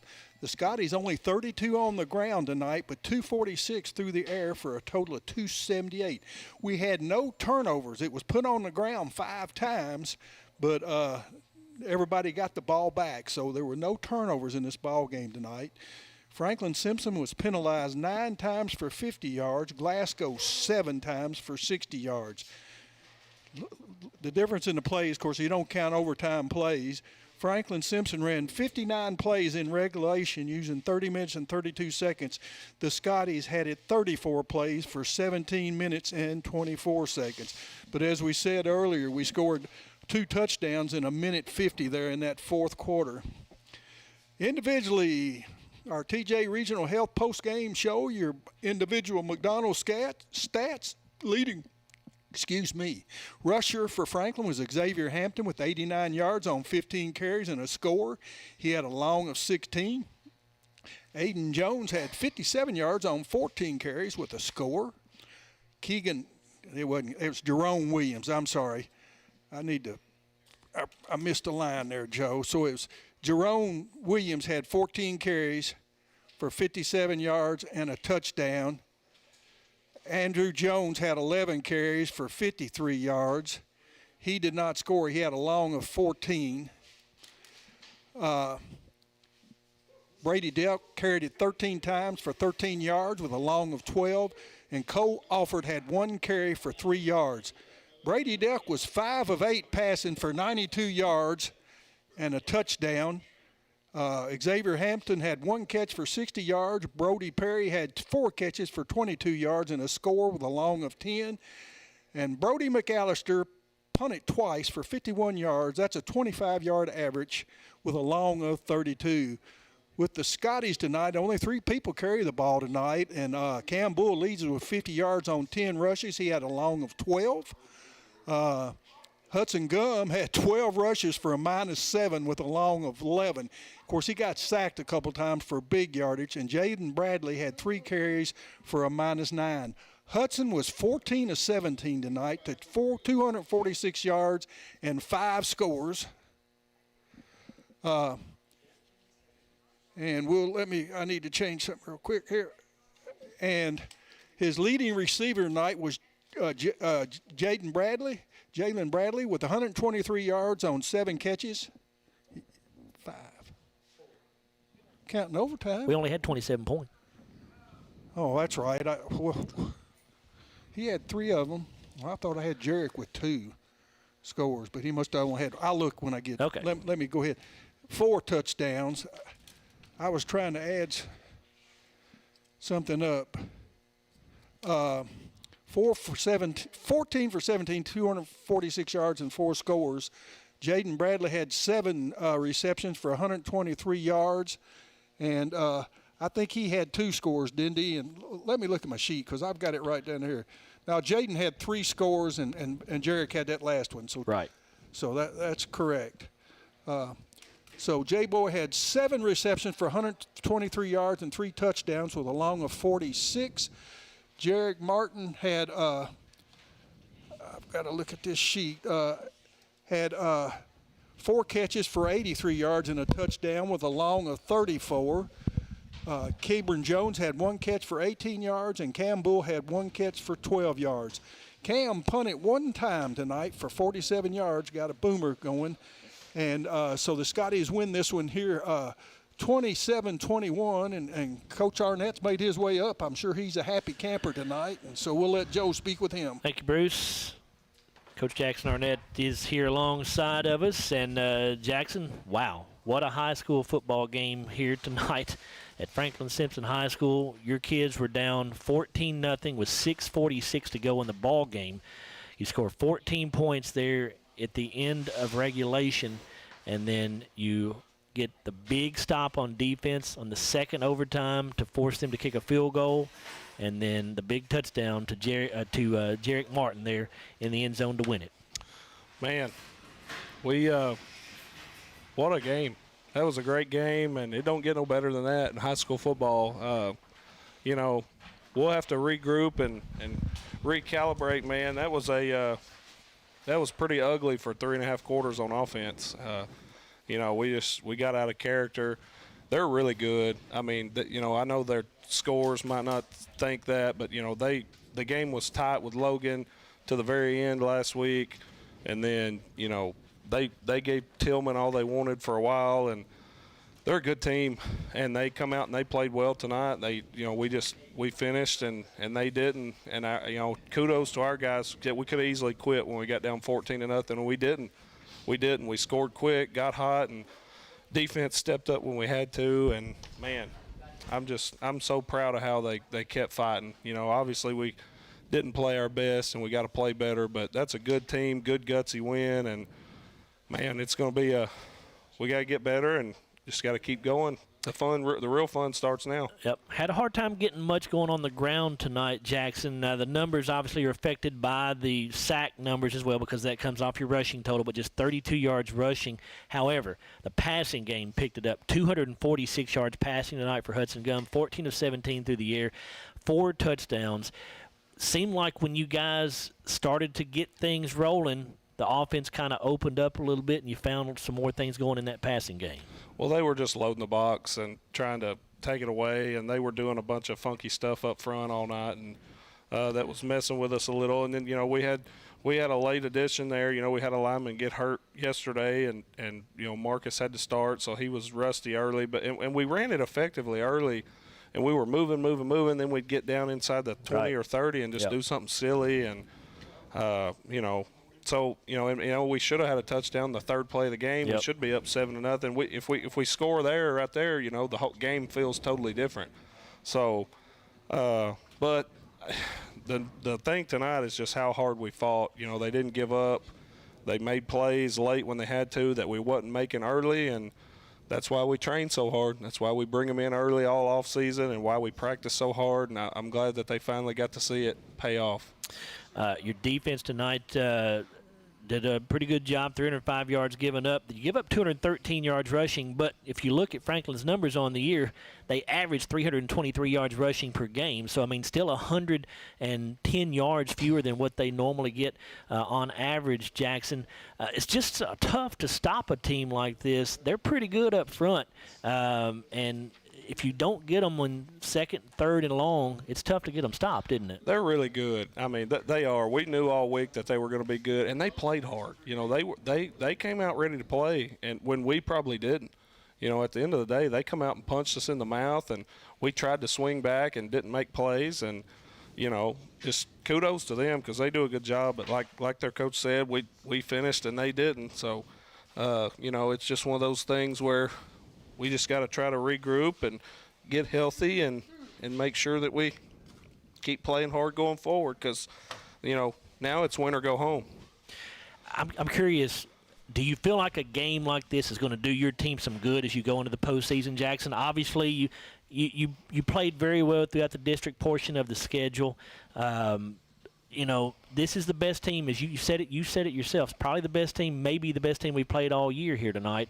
Did you need a game like this going into the postseason with all the blowouts you had in district play? I think so, and I think we told them, and that was what it kind of happened like we thought. We thought we would have played better on offense, but it's hard to say that's bad for you. That's good to prove that.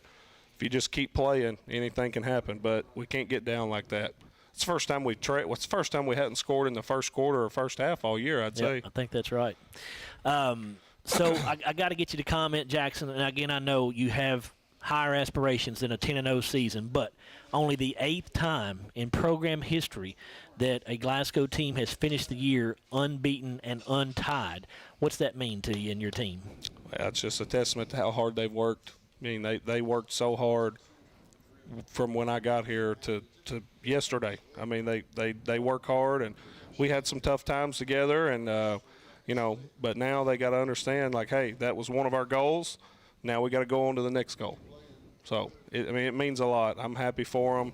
It meant a lot to them. You could tell. So I'm happy for them. I'm proud of them, and now we got to try to win 5 more. Yeah, let's do it. Let's do it. Maisie, you want to try to talk to us tonight? You say go Dogs? Go Dogs. Hey, say go Scotties. Say go Dogs. Oh, she's thinking about it. She actually opened her mouth like she was going to say it that time. I thought we were going to get it that time. Anyway, maybe we'll get it in the playoffs. Maybe. Jackson, congratulations, man. Congratulations on the win. Hard-fought ball game for your ball club. Congratulations on the 10-0 season as well. Thank you. Go Dogs. Yes, sir. That's Scotty head coach Jackson Arnett, his ball club winning it by a final score of 27-24 here in overtime, double overtime actually. And we need to take a timeout here, and we'll come back and take a look at our player of the game, brought to you by Kentucky Farm Bureau Insurance, and also our Hardee's play of the game. Again, the Scotties win it in double overtime, 27-24 here at Franklin-Simpson High School. This is Glasgow football on WCLU Blue, 103.1 FM and 1490 AM. We know there's a big difference between being in a community and being part of the community. That's why here in Glasgow, we cheer on the Scotties. We work hard every day to make a positive impact on the community we call home. Behind our golden arches, we strive daily to serve delicious food and treats. If you could only smell this McDonald's ad, you'd smell how delicious this burger and fries really are. Join our McTeam. To learn how, text KY209 to 38000. Benefits include a sign-on bonus up to $500. I just did it, but I waited way too long. Trust me, it's about time you left cable TV behind and started saving with MyStream TV from SCRTC. Already have TV with SCRTC and you still have cable boxes and wires everywhere? Talk to SCRTC about MyStream TV and compare it to your current service. The best thing about MyStream TV, you'll save money and get up to 1 gig symmetrical internet. Visit scrtc.com and click on the MyStream TV logo at the top to start saving on cable today. If you haven't heard, there's a new approach to banking. It's called Kasasa, and you'll find it at the People's Bank. Your free Kasasa checking account offers you monthly cashback rewards. The Kasasa cash checking account can earn you a very high interest rate on your balance. Then link Kasasa Saver, and you'll also get a high rate on your deposits. Grow with Kasasa at the People's Bank in Glasgow, Cave City, and Marion. The People's Bank, working for you. Restrictions and qualifications apply. Restrictions may vary. Contact the People's Bank for details and to learn more. Member FDIC. Have you injured yourself playing a sport or exercising? Sports medicine experts at TJ Regional Health are trained to get you back on the road to recovery, whether you're dealing with sprains, fractures, knee and shoulder injuries, or other common injuries. Our goal is to prevent illness and injury in active individuals of all ages and help prevent future problems to maximize your performance. Find out more at tjregionalhealth.org/rehab. Patients first, team always. TJ Rehabilitation Services. Our dental health plays a vital role in our overall health. Practicing good dental hygiene is especially important for children. When was your child's last checkup? Riley Dental Group is invested in making sure you and your family have the healthiest smile possible. They understand a dental visit may prompt anxiety or nervousness, but Dr. Riley and his team offer a variety of solutions, including a comforting and friendly visit from Bennett, their therapy dog. Call Riley Dental Group for an appointment, 651-5939. Get in. We're making country great again. Come on. Whiskey River, take my mind. Willie 94.1. You got to have an ace in the hole. Willie 94.1. I'm a hard working man. The Big Willie. Oh, little rock. It's great country. Willie 94.1. We're making country great again, and we've got the real trader for you every weekday morning starting at 8. Join me, Mac Daniels, for it right here on Willie 94.1.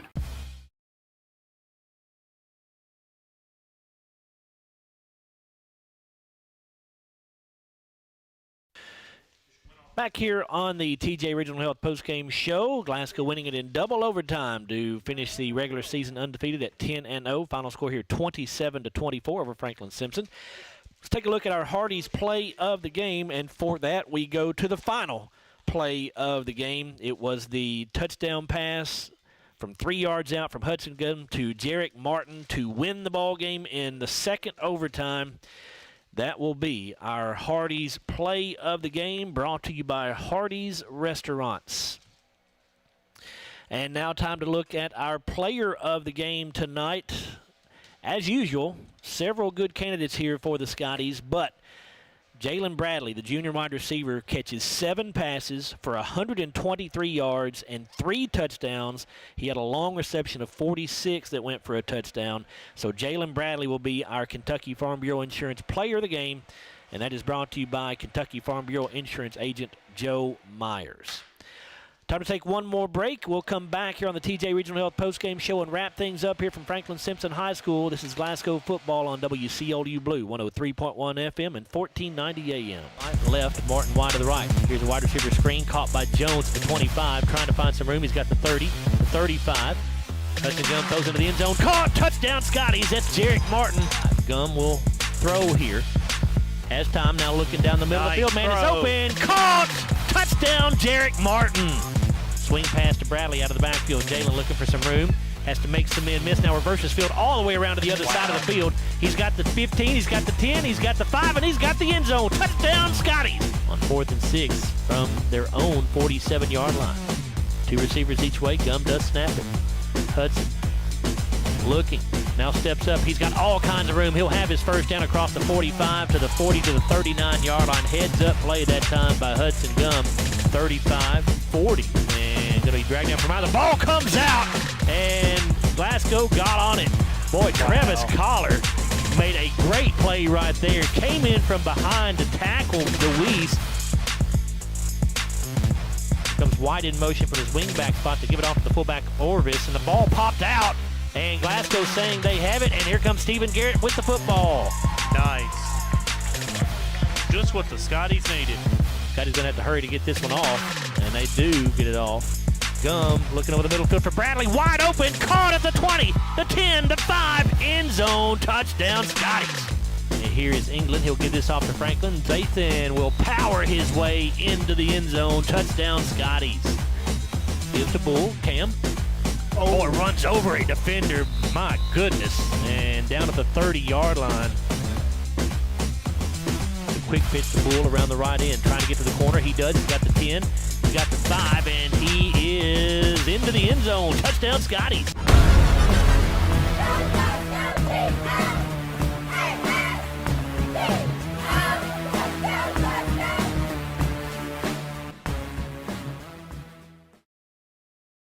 Back on the TJ Regional Health Postgame Show. Time to wrap things up here from Franklin-Simpson High School. Let's remind you the Scotties open up postseason play 1 week from tomorrow at Hank Roy Stadium against the Webster County Trojans. And that game will get kicked off at 7 o'clock. Our pregame coverage on the air with the Don Franklin Auto Countdown to Kickoff show at 6:30 next Friday night. Of course, you can hear the broadcast on WCLU Blue 103.1 and 1490. Also on the website, WCLDradio.com. And we'll have the live stream as well on the Scotty channel on YouTube. And, of course, you have a link to that at our website as well.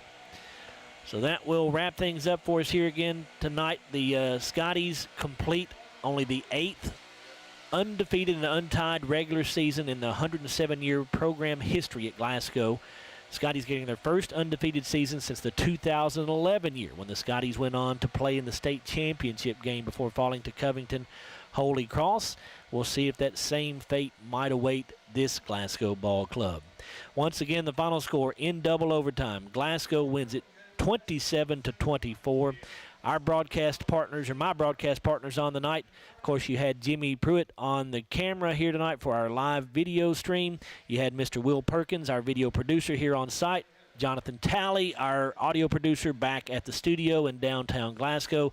My broadcast partners, of course, were Chase Landrum down on the sideline, Larry Alexander, and Bruce Tribune here in the press box with me. A double overtime victory for the Scotties, 27-24. Glasgow finishes the regular season at 10-0. Franklin-Simpson finishes their regular season at 6-4. I'm Joe Meyer.